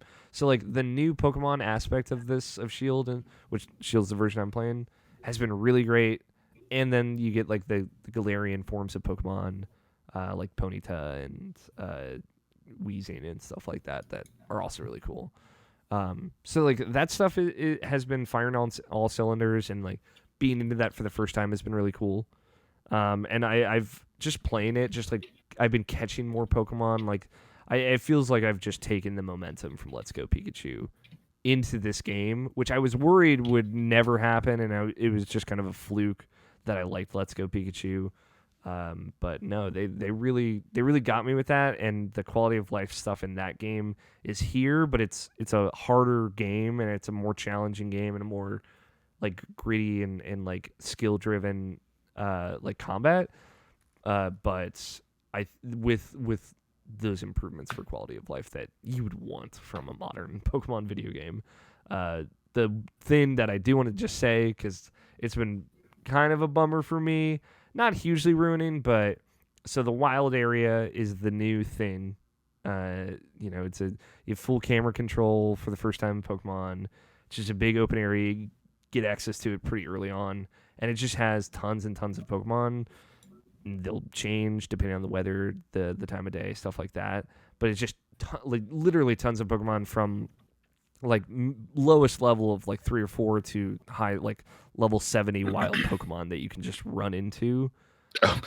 Some super gangster Pokemon just chilling out in the wild. Gangster Pokemon chill in the wild area. But it's great because Pokemon's never really had that before. You could never get yourself into trouble, I feel. And here you can, in a much more like traditional RPG way, like, you know, when you're in Final Fantasy VII, right? You get the airship, you're like, I'm gonna go run into Ruby Weapon and just fuck around, and then you get destroyed, and it's like you can run into like a big, strong, towering Pokemon off in the distance, and he will wreck your whole team, no hesitation, because you have like a bunch of level 4 Yampers because you caught 12 Corgis like a fucking sociopath, and you're in the wild area trying to fight level 20 Onix with your little cute electric puppy, and it's not going to do it. But like I've never been in that position in a Pokemon game before, and that's cool. But Well, the only time that it really ever does that to you is when you're going the wrong way. Yeah, exactly. So And this being the main line, from what I hear, this is completely different. It's you're on this route. This actually is where the really fucking tough guys are. Don't go there. Yeah. Like, keep moving along. Yeah, but like it's just a big area too, like you'll see the big tough guys and it's like, hey, you probably shouldn't be over here, but you can. I'm not gonna stop you, but you're gonna get your ass kicked. I just like that. I like that you have that kind of agency to decide. But the big but here, performance in the wild area, very bad. You can you have to initiate an online connection, which is a weird thing about Shield, but whatever. But when you always online, when you connect in the wild area, it's like you can always be online, but like anytime you put the system to sleep or anything, you have to reconnect. Weird. Okay. You hit Y and press the start button. It's not like a big deal. You don't have to go into 12 layers of menus to do it, but it's weird. I was just typing out my Reddit screen. I guess I'll delete that. They've ruined this franchise. I knew you were one of them, Jarrett. Gotta represent. Gotta let all that hate out, If you go online in the wild area, they try and do a really cool thing where you'll just see other players walking around the wild area, like truly an MMO kind of area in Pokemon. Boy, the frame rate doesn't like other players. And that place is every time I've gone to the wild area, it's always raining or hailing or snowing. It's never been good weather, sunny day, sunny times. It's good times over here. It's always shitty weather, so the frame rate's already bad from that. And then just a bunch of nerds show up and they're like, hey, look at my Pokemon. What I like is that other players, you don't interact with them directly. They're just kind of in a Dark Soulsian way, they're ghosting through your world. There's ghosts. But if you go up and talk to them, they'll always just give you a random berry or recovery item, which is cool. It's oh, that's you can't do anything else with them. But that is a neat little thing. So there's other stuff. I think those are the big points of how I feel about it. Good, but did you play Sun and Moon? I did. It bounced right the fuck off that video game, dude. Whew. I couldn't get into it. I played that. It was the first Pokemon I played since Diamond, maybe. I've tried all of them. I finished X and Y. I finished X. I don't remember anything about that game. I don't know. I'm glad to hear that that Sword and Shield does so much to change kind of what has been a ever-growing stale status quo of how these games are even designed at a fundamental level. Yeah. I'm glad they feel kind of like a different game now. Thank God. But I think what kind of kept me going through Sun and Moon is the writing. It's a weird fucking game just to kind of watch. I don't know that it's all that interesting to play, which was kind of the bummer for me because it's why I never finished it. I don't want to continue doing this, but I kind of I liked the villains. I kind of liked that everything was super. It felt like it was written by millennials who played Pokemon before.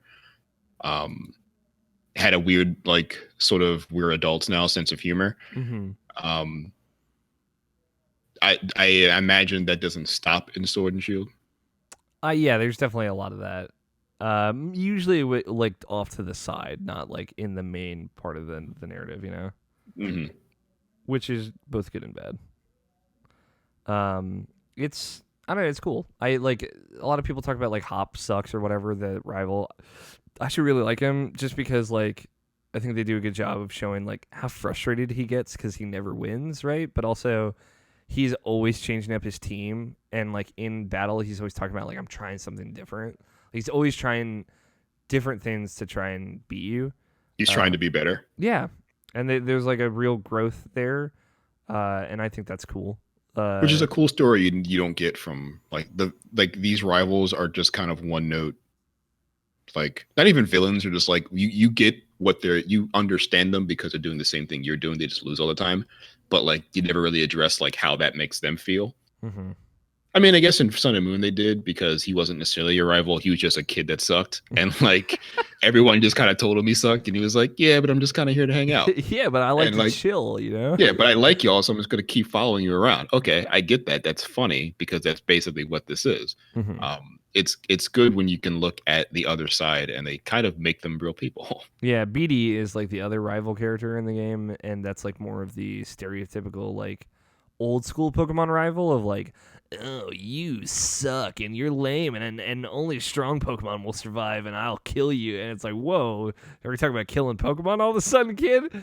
But even they go through like a character evolution by the end of it. Like I'm like right at the kind of finale of the main game.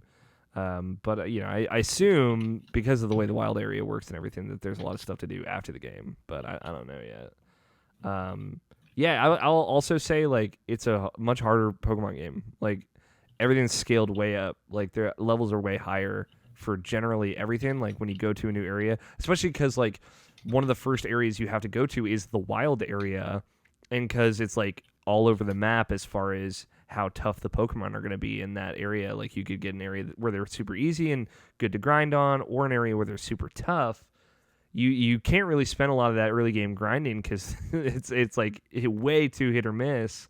So you kind of have to throw yourself into the next route and whatever like the constant level of Pokemon is going to be, and it's typically higher than you're used to, and that's partly because I think EXP share is on no matter what. Can't turn it off. It's part of this. It's part of the game.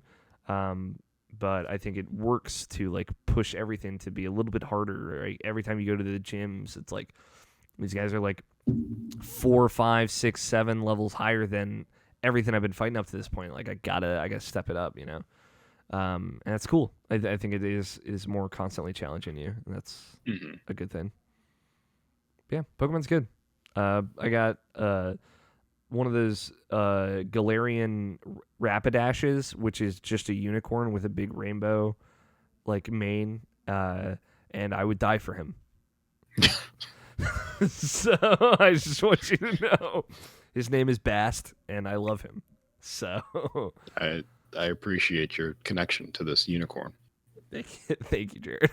I'm gonna play the news music through my phone because I forgot my cord in my car. So we're just don't. It's so bad. News in gaming.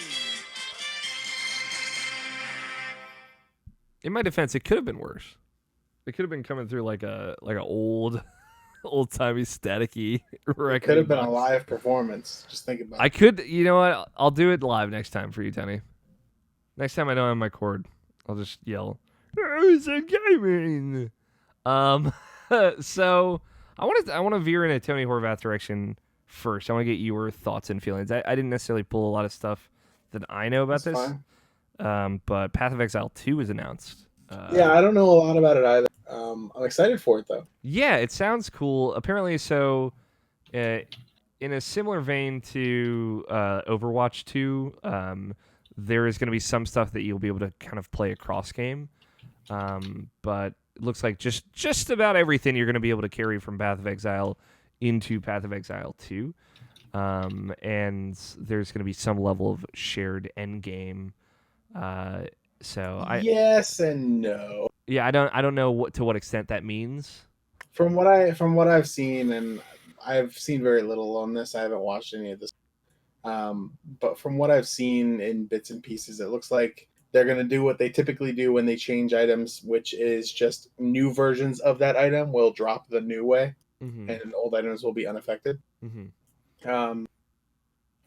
So, and the one of the big things that they're doing for Path of Exile 2 is they're fundamentally changing how skills and skill gems and support, where a socket can hold a gem and all of its support gems, where before you just have sockets and they're linked together, so you put one skill gem or a couple skill gems linked to support gems in whatever fashion. Now you put one skill in and socket in individually for that skill on its own separate link, any support gems for that skill. So it'll allow you to potentially use a lot more skills or have a lot greater freedom in how many links you can have. and we'll see, because there's going to have to be a lot of balance changes around that. Because Yeah. a lot of the high power, the big balancing factor of Path of Exile before, which Path of Exile is a game that is designed to be able to be broken. Yeah. And there are certain builds that are, while off meta that they may be, specific they may be, are able to break the game in certain ways. And a lot of that comes from a lot of the balancing mechanism that's in place for the more fundamental builds for the game is that you can only have so many support gems. There are only so many sockets, and only a couple pieces can more than 4 links. Getting a 6th link on your chest piece is usually a huge deal, because that allows you to have 5 support gems linked to your main DPS spell, which in a lot of cases is required to achieve that maximum DPS. And adding more or taking them away, it can really change how certain abilities are able to be built around. So it'll be interesting to see how they do it, and how the meta shifts and changes on what becomes viable and not viable for killing bosses and all that. As a result of it, I'm excited to see all that stuff, but so far I'm not super exposed to all of the changes. So yeah, and it seems low key currently as well. Like I'm looking at the website, like there's not a lot there that they're giving you, but I'm sure there's probably plenty of video out there that you can see. But it's cool. Like I thought that was obviously we've been talking about it a lot this year and late last year, and it's a thing that's come up a lot recently. So it was cool that that kind of coincided with the second one being announced, and I'm excited to see like what they do, maybe to make it like a game that more people can just jump into. I imagine it's also going to be free to play, so it's cool. Shout out to Path of Exile too. This is a weird one. I know we aren't necessarily the right room for it, or at least like I think you guys aren't, as people who, to my knowledge, don't necessarily care about Half-Life. But they announced a new Half-Life game. great. The funniest part about the announcement to me the is leak that moments before that it happened. Well, more so, I don't remember when this video went live, but on Alana Pierce's YouTube. Oh, this is her July Q&A, yeah. Yeah, she kind of like. So I don't know how much she actually knew. I don't know if this was her just fucking around, or she did actually know this. She basically told us this is what this game was going to be. She posted and said, a literally, we would never believe it because it's such a fucking ridiculous idea. But here we are. She posted a follow-up video, I think, today or yesterday, that's like talking about what she knows about it. So it's real. Yeah, so Half-Life Alyx, Alyx, Y as in lambda, huh? Not to be confused with O'Neill. Not to be confused with Alex O'Neill. Different guy. Hmm. Also a man, and also correct. Not in VR. So Half-Life Alyx VR game, exclusive to VR, but available on any VR platform of your choosing, which is good. Coming out March 2020. It's happening. A from the ground up single-player first-person shooter built for VR. There's not like so much that we can say. Like I feel like this is a weirdly already exhausted topic. And again, I know we're not the biggest Half-Life crowd here. I love Half-Life. There was a very big part of my first-person shooter like coming into its own, and like that is, I think, one of the campaigns that I would describe as like one of the fundamental first-person shooter campaigns, at least of yesteryear. A modern FPS campaign is a different time. Like Doom 2016 is going to be a very different time than Half-Life 2. But yes, they're both like important for their era, Do you have a history with Half-Life, Jarrett? Are you a fan? I do. I played 2. Like Half-Life 2 came out when I was still in high school. So and that's kind of been the basis of kind of where I'm at. Like I don't know. Half-Life 3 has been a meme for the last 13 years. Yeah. Like literally. So much so that the interest for the actual game, I don't think really even exists. I think it's just an ironic meme at this point. Like, do the streets really want another Half-Life game? I don't think they do. Not unless, because I kind of did see, at the very least, clips of the guys talking about it. Mm-hmm. And it's not like it's people probably don't want it if it's just Half-Life 3. It has to be what Half-Life was at the time Half-Life 2 or 1 came out. Yeah.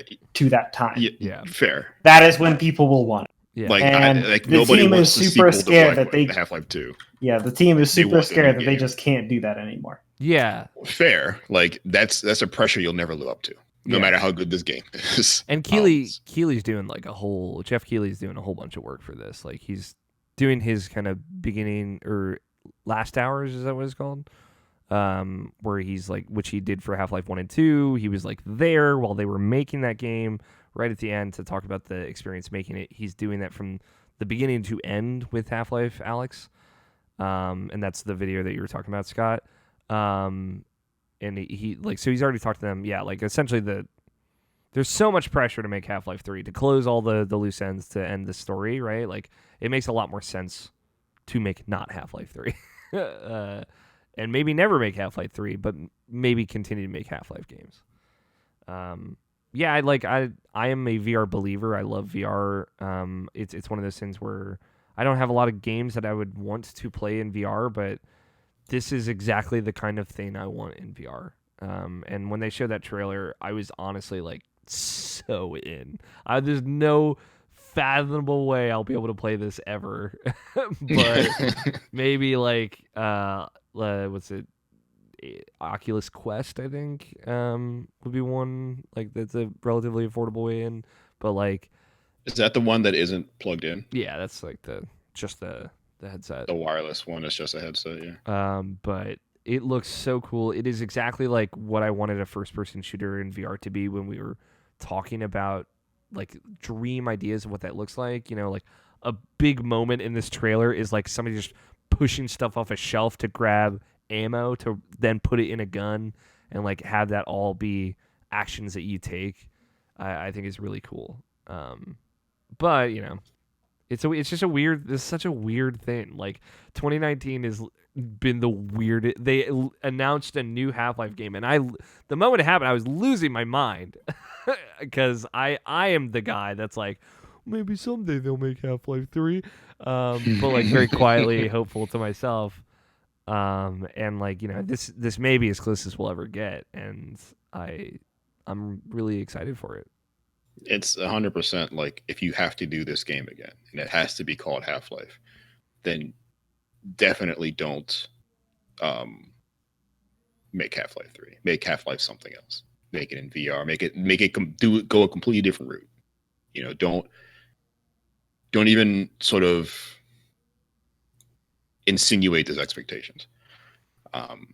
Because you know there are the people who are here for the meme and like won't care, but there are a lot of people who aren't, I guess, that will definitely hold you to this. Mm-hmm. And like I think if there's any indication you can take from like the Final Fantasy VII people, the fans, Mm-hmm. who are like, this is the remake, this is a remake, and it's real, and it looks like and feels like a thing that's going to, you know, I guess, play directly to my memories and what I think this game made me feel, but also do something new. Like it took years to set the expectation for whatever that game becomes in March. Mm-hmm. Like you don't want to have to do that for Fallout 3. I feel like, Yeah, especially Valve, who doesn't develop games anymore. yeah.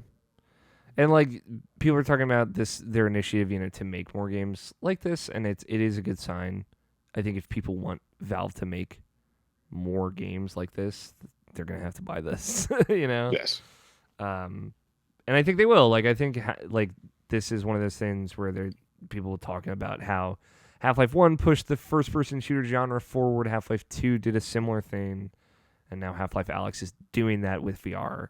And I really hope it does push VR as a platform. That's absolutely the platform to do it too, right? Like there is no standout like system selling VR game. This is the art form VR first person shooter, maybe even VR game. But like, I feel like Super Hot is a great example of a game that works very well on VR, but it wasn't developed for VR. Like the game was developed somewhere else, and then made a lot of sense after VR became the thing. No one's created the art for this hardware yet, and it could be Valve to do it.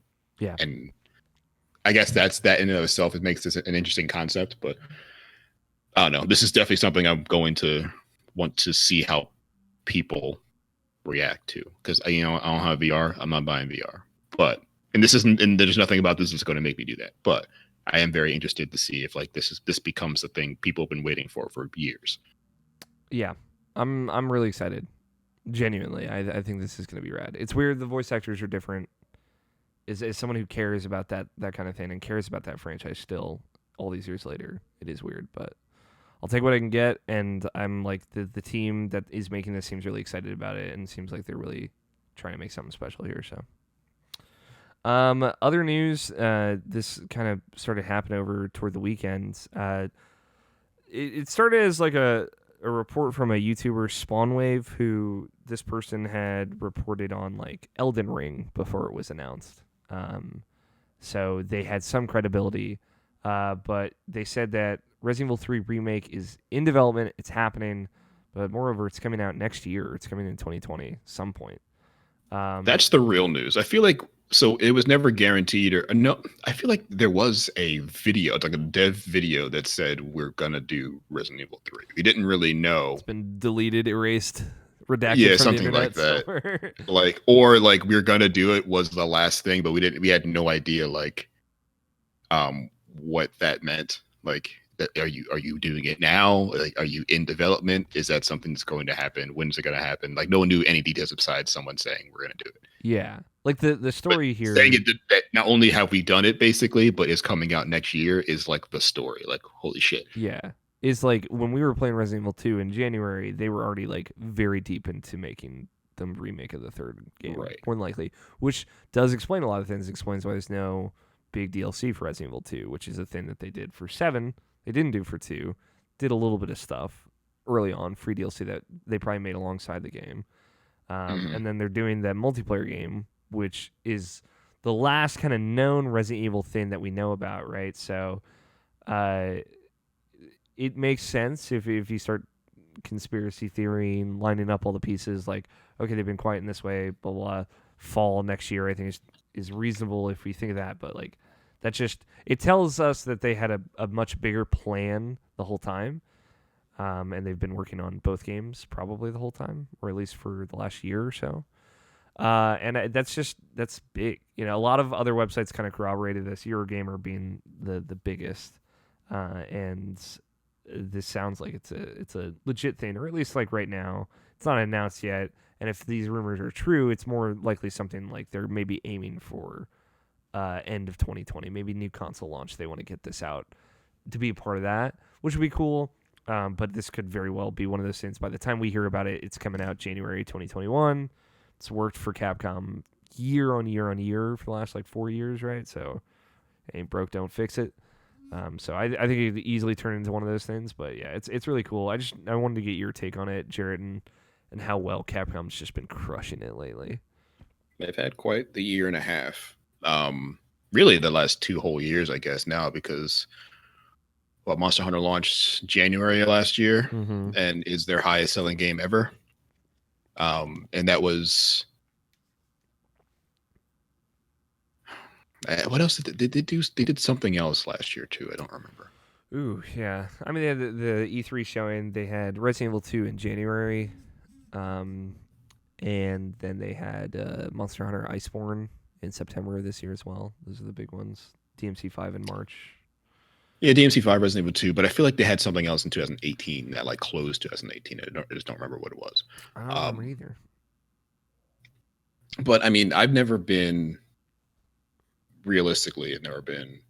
like a Capcom mega fan in and of itself. Though I have been a pretty big fan of particular things they do. There's lots of people who are like for example, if I had to be a fan of a company, I'm a pretty big fan of Supergiant as a company. I do not have that same excitement about Capcom as a company, but Capcom is a company that's been playing games I've been playing my entire life. So it's hard to like not have a finger or like a even if it's just sort of an ancillary vested interest in like the way they operate. And between 2014 and 16, it was looking not great. I mean, probably even earlier than that, Capcom was in a real bad place. And it's kind of what makes this sort of last year or two so curious and so sort of even more interesting is that like they did not look like a company that could do this in 2017, 2016 when they released like Marvel vs. Capcom Infinite. People were not looking at that company as like the one that would be able to make a game that sells 14 million units and then bring Devil May Cry back and then make a surprise hit out of Resident Evil 2. Like Game of the Year which is contender. Yeah, Game of the Year contender, Resident Evil 2, the remake of a game from 1998. So, clearly there are minds there that are working. It's weird that, I don't know, I feel like it's been the case and like the story of lots of Japanese developers where like they're figuring it out. But it's more like they've been so fundamental in like the elementary school days of making video games, like that everyone remembers those things and just wants more of that shit. And so many of them are like, no, we make new shit and that's cool too. And the people have been telling them for years, no, we don't want that shit really. Yeah. And finally, a lot of them have just gone back to making that old shit. But even in that sense, for Capcom, it's not that they're over relying on nostalgia so much, because Resident Evil 7 is also like a top 10 selling video game of all time for them. Mm-hmm. And that was like taking their long running franchise and throwing it on its head. Monster Hunter World is taking a franchise that no one knew, but that was like a niche thing for basically ever, and completely reinventing it and turning it into their most successful thing. Infamously niche too, like infamously niche. People knew it as a thing not to fuck with. Like it's impenetrable. Like almost, it felt like it was almost on purpose. Like this game hated you for playing it, and you have to sort of earn it through like violence and just like purgatory to learn why this game is good. And someone finally looked at it and just made a game that people can play, and it makes perfect sense now. Yeah, I think so I don't know what this means for Capcom after this year, because even when Monster Hunter World came out last year, we knew what was coming out in 2019. So it was like, wow, this year looks great too. We have no idea what 2020 looks like. Yeah, Sony didn't have an E3 press conference, so they couldn't announce a new game. Right. So like it's a mystery if they can keep this momentum going. If they can, though, man, they're fucking unstoppable, I feel. I think the Dragon's Dogma sort of upres was 2018. Yeah. Yes, that sounds right. The remaster of that. Which is just, hey, let's get this out, like make a little profit on the side. Yeah, let's put this on the Switch so people can like play it or whatever. Yeah. But yeah, they do have a lot of momentum, and like honestly, even if they just took a little bit of time off to like focus on the games, make them good, because like some people are questionable about that Resident Evil multiplayer game. I think that'll work out in its favor, in Capcom's favor. But they're just in such a great spot, and it's inspirational to see how much they've turned around. And I think like a lot of the quality of the games that they're making speaks to like they have young people that are working on these games that understand games today and how to make those more fun and engaging, and like how to purify them almost in a way, because they grew up on the games that Capcom made years and years ago leading into this, and I think that helps a ton. I think that's true of what's going on at Nintendo as well. I think especially like Treehouse is full of people that are like love Nintendo games, that grew up with Nintendo games, and are like essentially creating a voice for Nintendo in America with their translation. That is like look at the community that pops up around Fire Emblem, and how kind of well that game is open-minded and inclusive to everyone. I think that speaks to the Treehouse team and how open-minded they are, and that bleeds through, and that like I think that represents like a more younger, open-minded mentality in video game development, and that's nothing but good news. So. Yeah, and there needs to be that wave. Hopefully, will continue to some of the stalwarts that haven't figured it out yet. A lot of them aren't necessarily operating the same way anymore. Like Some of them are Sony's changing Shuhei Japan Yoshida's job. Yeah, it's literally as big as Sony as well. But it's a good look, and it's finally like if there was like an apprehension in holding out and to sort of looking at this way, I hope the last 2 years has changed that for a lot of these developers. Yeah, agreed. I had one other story, but I'm gonna skip it because we're running pretty long. It was MPDs. Control not in the top 20. You're all criminals. You're going to prison. Not surprising though. Not surprising. It's a real bummer though.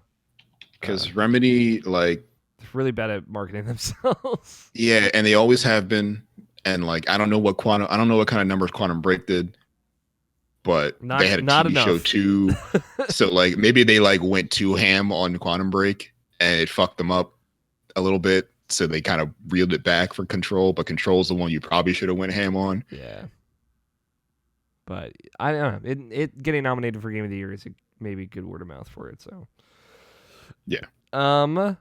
Let's take a peek at the mail sack. If you'd like to be a part of the show, tweet your questions at @IrrationalPod. Hashtag IPQ makes them easier for me to find. Just like this one, we only get the one question from Nicole. Shout out to Nicole one time. At NMH2105. What was the better year for video games? 2014 or 2019? I feel like this is a slight against 2019. So I feel like 2014 is like one of those infamous bad years for video games. I think it's weird. So this isn't the first. I feel like there's a lot of conversation that I've kind of been witness to that 2019 was like an unremarkable video game year, and I don't get it. Yeah. Like, I'm playing the same games y'all are playing, and I don't understand how you're not having the reaction I'm having to these games. I'm the person who doesn't like liking things. Let's just get that out of the way now. It's a thing I'm working on. I don't like it's just a thing I do. Yeah, listen, we're all on our own horses. Personal growth. Right? We're working on it. But like this get hype bullshit that this industry does, I am like 100% against it. But like, there are some hype fucking games out that came out this year. Yeah. And I don't understand how people are not excited about this year. Like, are there some good games that came out this year though? This is a good point bringing up, because Scott and Tony, you guys have not played a lot of games this year. You've not found a lot of stuff for you this year. Yeah, most of the shit that came out this year is fucking trash. Hot garbage. That's what the kids on the streets are saying. But I mean, Alex O'Neill infamously was years in the streets. I'm passing up on a lot of stuff because I just can't. Yeah, and that's fair also. But like, for me, right, just like from my perspective, I had a lot of heavy hitters. I get it. Like, everyone's going to have off years and on years, right? RE2 is great the front of the year. Kingdom Hearts 3 was very big for me this year. Still riding high off of that at the end of the year, right? Like, I still feel very positively about that. I know that's not true of everybody, but for me it is. Sekiro obviously is like my game of the year still. Like, that's probably my favorite game I've played all year. And that was that was just the first 3 months, like I've had a lot, and even still, like to now, stuff like Death Stranding and Jedi Fallen Order, Sparklight, like I'm playing cool games like every week, and we were always talking in Slack, like basically September till now, of like, there's too many video games coming out. Like, there's so much stuff. And again, not all of it's going to, spaghetti against the wall. Not all of it's going to stick. But a lot of it stuck for me this year. And it's been a great year for just great games. Maybe not. And Namish and I have been talking about this a little bit on older episodes. Like, maybe not. Like, there's not a lot of 10 out of 10s this year for folks, right? As subjective. No, and I would agree with that. But there's like a shit ton of 8s. Yeah, hella 8s. It's a great year. And I don't know that any game that has like 10 out of 10, or any year that does have the one big 10, has that many other really good games. Like, I'm thinking of last year specifically, but I guess the question is 2014, and I'm thinking 2014. That was the Inquisition year, right? Dragon Age Inquisition came out. Oh shit, that was. It's Mordor, Shadow of Mordor is the one I think of for 2014. Yeah, Center of Mordor, which was like a surprise hit. That was Sunset Overdrive, I believe. Oh, shit, that was Sunset that was Overdrive. Lords of the Fallen. That's like all of the Um, games that like didn't do it, like just didn't Right. make it for me. That's the game. That's the year that should have been a lot of 8s, and there weren't any. There were a lot It of was like 6s and Rise, Son of 7s. Rome and shit. Yeah, yeah. Shout out. Mhm. But like that was Shovel Knight was our game of the year that year. Like that was a weird year. Right, and like Well, Alien also- Isolation's a good game, but like 2014 was also Destiny. Yeah, it was. yeah, Man, that tells you But everything you Destiny need to know. wasn't good that year. Yeah, Destiny wasn't yeah, good when yet. Destiny launched, it was trash. So like, it was also God. And Bayonetta 2. Oh, Bayonetta People were still 2. making Vita games back then too. See, Like, that's what the fuck. Bayonetta 2 is a perfect example of like I'm sure people like Nabishin, who was on our Game of the Year show that year, like praising its glory of like Bayonetta 2, one of the best games ever for the people that love that genre, came out that year. So those folks, that action genre folks, might say 2014 was all right. Yeah, but I think it doesn't even hold a candle to 2019. Me either. Like, Yeah. like that was Walking Dead season 2, which was trash. That was like that was PT when everyone was like, "Oh, that's going to be a real game." That was Nope. PT, really? Yeah, Holy Yeah, that was shit. PT. Wow. That not being a real game. Yeah, that's not a real single tear down my face. Yeah, that was a wild year. And there were more great games in 2014 than there were this year. Damn. There's the Tony Horvath take. Like I don't even understand. I don't get it. I mean I get it just because I mean, I get it because that's just the life Tony lives, but I've also which I respect. I've been here this whole year on the podcast, so I understand where you're coming from. All But I'm saying is Animal Crossing did not come out this year. yeah, Shit year. shit, it's Mm. garbage. Any year Animal Fair. Crossing is not out. That's fair. Fair. Yeah. But like next year is 2 stacked. That's the thing. Like we gotta start spacing Maybe. it out. Maybe I think this next year's full of a lot of games that people really want to be 10s and really won't be. Yes, for But are sure. they ready to accept what they will be? Like, are we ready to accept that Cyberpunk is not a 10 out of 10? Because I need to let you know it's not going to be. I think But it's a solid 7.5. it will probably be like a really fucking neat 7. Yeah. Really? You think it'll be a 7? Yes, because I don't like I it doesn't like Cyberpunk as the RPG, like the stuff that Shadowrun was built off of. Mm-hmm. Cool. I've seen nothing about this game that seems looks anything like that. This looks way more like what have we turned that cool? What have we turned Shadowrun into Fallout? What if we did Watch Dogs, but in the future? All right, Right. now we're talking. Watch Dogs So, 3 and comes listen, out next year. That might be cool. See, it might be cool, but you see, I said, what if we did Watch Dogs? I'm pretty sure. But, set in the future, like doing Watch Dogs. Still like, Watch Dogs. Yeah, you're doing Watch Dogs. Yeah, you're still getting the same thing. That I don't know. Like, And I feel like that game The would be Watch great. Dogs 3 game looks like a fucking like I'm very interested in playing that game. More interested than I ever was in playing the other two because that game seems like a fucking buck wild concept. Yeah, they found a hook, But like I don't know, like Final Fantasy VII and now Half-Life Alyx both come out in the same month. It's just, it's exactly what you're worried about, Jared. Of like the hypening is happening, and it's gonna like engulf the world.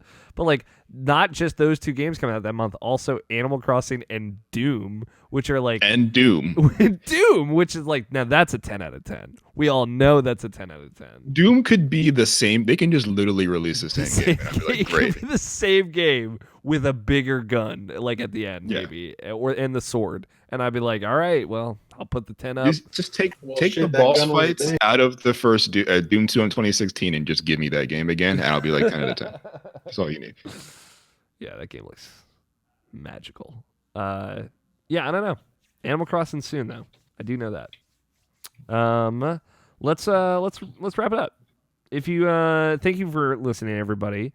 Before we get to our final segment here, just a couple quick things. If you like the show, follow us on Twitter at Irrational Pod. We do a lot of other cool stuff, other cool podcasts, and the like, and a lot of cool written stuff. I'm gonna have probably two written features going up in this coming week, so you should go check them out. Have a happy Thanksgiving, everybody. Just want to get that out of the way. If you're in the U.S. Celebrating, have a good time with your fam. Other stuff, rate and review us wherever you listen to us. Spotify, iTunes, Apple Podcasts, whatever they call it.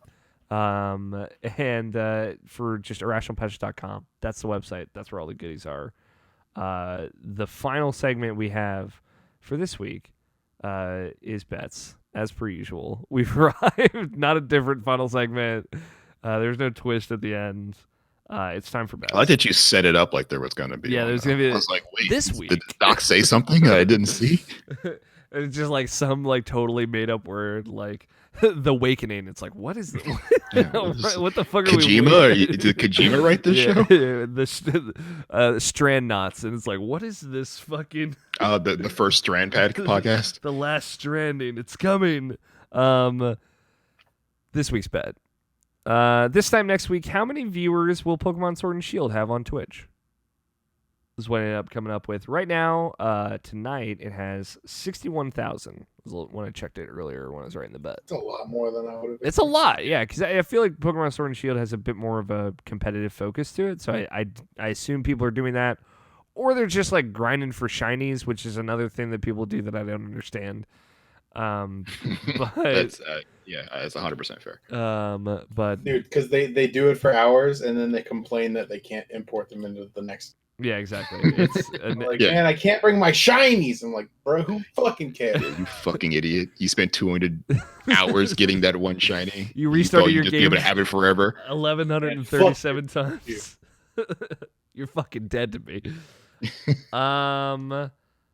So this time next week, how many viewers on Twitch will Pokemon Sword and Shield have? Jarrett. Definitely less than 61,000. Jesus Christ. I would say half that, maybe 30,000. 30,000. I said 42,000. I think it'll still have a good presence. Tony. I was gonna say 15K. 15K, like it. Scotty. It's like 6 good streamers, you know. Yeah. Say that again? This time next week, how many viewers will Pokemon Sword and Shield have on Twitch? Currently tonight, when I checked, it was 61,000. 32. 32. Price is right, Jarrett. 32 total. 32 total or 32,000? 32 singular human beings will be watching a Pokemon stream. And half of 32,000. Okay, you're good. So we did not have a bet last week or 2 weeks ago because we had the week off. But 3 weeks ago, we did make a bet saying, what do we think the 5 Game of the Year nominees at the Game Awards will be? There are 6, as it turns out. They announced the nominees. Next week, we're going to go through and make our predictions on what we think is going to win. But we'll do that when we got Nobishin back.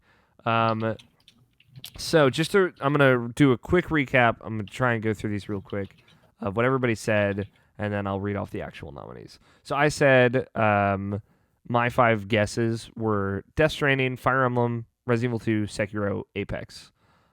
Scott, you said Satisfactory, Metro Exodus, Death Stranding, Crackdown on the Crackdown. I don't know what Crackdown on the Crackdown was, but that's what you said. Nobishin said RE2, Death Stranding, Apex, Sekiro, Jedi. Tony, you said Fire Emblem would be all 5 slots. And then, Yeah, dude. and then I wrote after that 6 to 69. I don't know what that means. I gotta re-listen to this podcast. Quinn said Outer Wilds, Control, Sayonara Wild Hearts, and Untitled Use Game. He thought both Outer Worlds and Outer Wilds would be. It was a bad take. Listen, Quinn's can't even say got a both back to brand that he back. has to uphold. You know. So the nominees are The Outer Worlds, Super Smash Bros. Ultimate, which was, I think, the dark horse because it didn't qualify. Fucking this popped the Marks fucking nomination. Dude, whatever. Smash Bros. Is excellent. It's been like, it feels like it's been 3 years since Smash Bros. It does feel like it's been an eternity. It's been 12 calendar months. That did not qualify for Game Awards last year because it came out in December. So Yeah, because it came out too late. did re-qualify. Shout out for the recognition. I don't think it's going to win, certainly, but it getting nominated is a big deal, and it means that they cared a lot about that game. Sekiro Shadows Die Twice, Resident Evil 2, Death Stranding, and Control. So I had 3. Nobishin had 1, 2, 3, and Quinn had 2. So Nobishin and I both win. God, literally doesn't it doesn't change the score then. But team about to bust a bet up to 30 points. Team doubling down at 25 points. Now there are bet rewards for the Game Awards, so this could change completely in 2 weeks. Yeah. Which is why I like to have the wild card available. So, that is the end of bets. That's the end of this week's podcast. Jarrett, Yo, yeah, by the way, yeah. I forgot to mention, because apparently I just forget things. No, you're good. I played like at least 4 hours of The Outer Worlds this week. Yeah, what'd you think? It was pretty cool. Okay. Pretty cool game. Spotify was, or Discord was like, hey, you have Discord Nitro. That means that you just have Microsoft Game Pass now for 3 months. And I was like, well, all right. Yeah. What's even on there now? And The Outer Worlds was on there. So I was like, let's take a look at this shit. Cool. So I installed that 2 days ago. This was like, I played that and then I went to get food and then I came back and was like, I want to play Management Sim. Yeah. So that was like, that's what happened before that. And have you played the game? Yeah, I have. I've played the first like 6 or 7 hours. So I got to the point where I made a key decision regarding the first settlement. Mm-hmm. And then left in my ship. Cool. That's like That's how far I got. I would say it kind of like opens up from there. Yeah. Scott was watching some of it. I was like Discord live streaming, and we were just kind of chilling, talking about video games. Cool. That's good. I'm curious to see if you play any more. Like if your opinion develops on it. Yeah, I plan to. I also launched Sea of Thieves brief because they had a massive update recently, and I wanted to see what the fuck was going on in there. Yeah. If you now that I have access to it again. If you get in anything, hit me up. I mean, I'll sail around. I just got on a sloop and I was sailing around. I was like, what the fuck are these weird lights? So I went to some weird lights and I got into a shipwreck and found a chest. It's pretty cool. That sounds pretty cool. The game's pretty cool. Well, I'll put in a little in the timestamps, like right before the end, like Tony's extra games. Tony's extra. Yeah, I forgot about those. Extra little treats. No, those are good. Yeah, that first decision, that was what Quinn and I were talking about when the game came out. That big conversation we had. It's cool. Yeah, I like how it does. How it sets up that first major choice at least. Yeah, I don't know. I think I was telling Scott, like, it feels pretty forced that like you finish the pretty brief tutorial of the game and it's like, all right, world affecting choice A or B, go immediately. This is what you gamers like. Yes, it definitely has. You don't know anything about the world, but like, yeah, but you should affect it in a major way right now. Please click A. One of them's kind of an asshole, but also seems to be pretty cool. The other one's definitely an asshole. Which one do you like? Yeah, but one's crunching up human bodies to make fertilizer, and the only right. What the fuck, that? Right? What the fuck? I didn't know that before I made the choice, and I made the wrong choice. Tony. I did. I knew, and that's what determined my choice. It would have determined my choice as well. But then I got on my ship, and I had a stupid fucking sign for the town in my private quarters. I was like, I made the wrong choice. I don't want this here. You sat and reflected it alone. I just looked at it, and I was like, fucking damn it. Fucking garbage. Yeah. No, it definitely has like that. This is one of those video games, like type of design. Yeah, exactly. That's the kind of the problem is the games like The Outer Worlds are and games like Fire Emblem, Outer Worlds, like more long format, like just like play a game by yourself for a long time, are not games that I really want to play on PC. Yeah. They've traditionally been games that I've had experiences with on console. And I think that I'm once I get my like situation where I have like big TV set up for more traditional console gaming, even if streaming from my PC or being played on PC but on a different screen with a controller, I think that then I would be more interested in playing games like that where I can just chill out, and relax and play a single player game for a while. I have trouble staying interested in games like that when I'm on PC because I'm so used to multitasking and playing more involved things.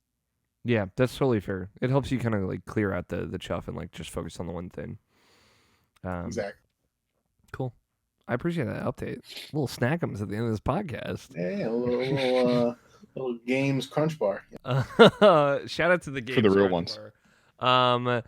Thank everybody for listening. Thanks, Jarrett, for coming on. I hope you had a good time. No problem. It's always a pleasure. Or certainly, as we always tout, our most visited guest.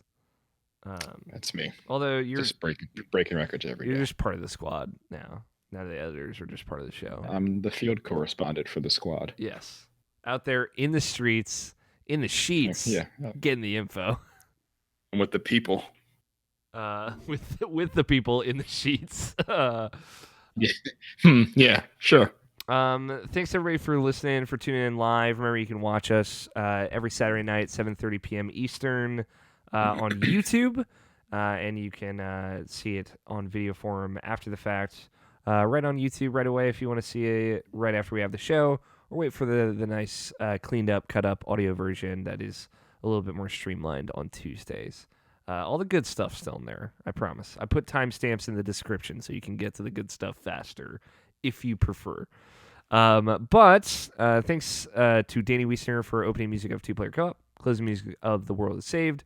Thank you, Tony Scott, for joining me as always. Nobishin, I hope you're getting some rest. Jarrett, you're the bomb. And I love everybody. Big hugs all the way around. I've been your host, Alex O'Neill. Play your games, stay rational. We will talk to you all next week. Titles. I wrote some titles. Let's go play some League. Where is my air dragon? Breaking out your Magic the Gathering Elite set. Angry Redditor comment.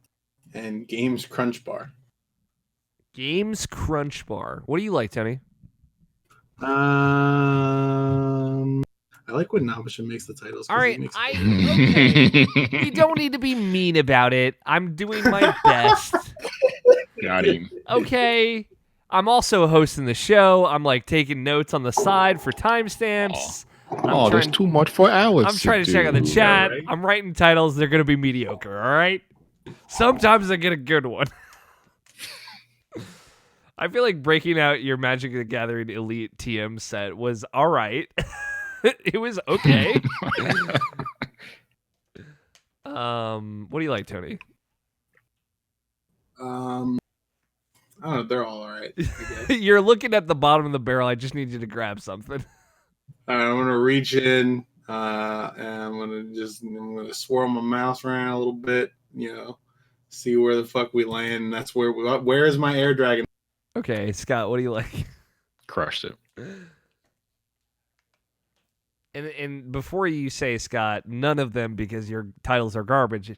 Just remember that I do have feelings. Are you sure?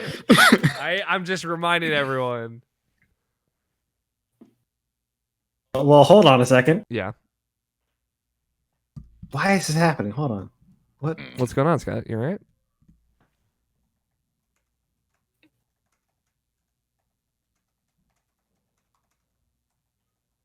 Scott died. All right, Jarrett, what do you like? Yeah.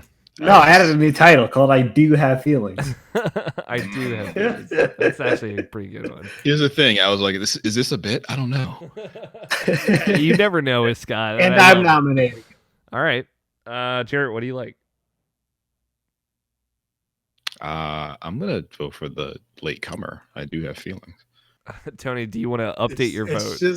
It's just the ultimate BM to Alex because it's the one title.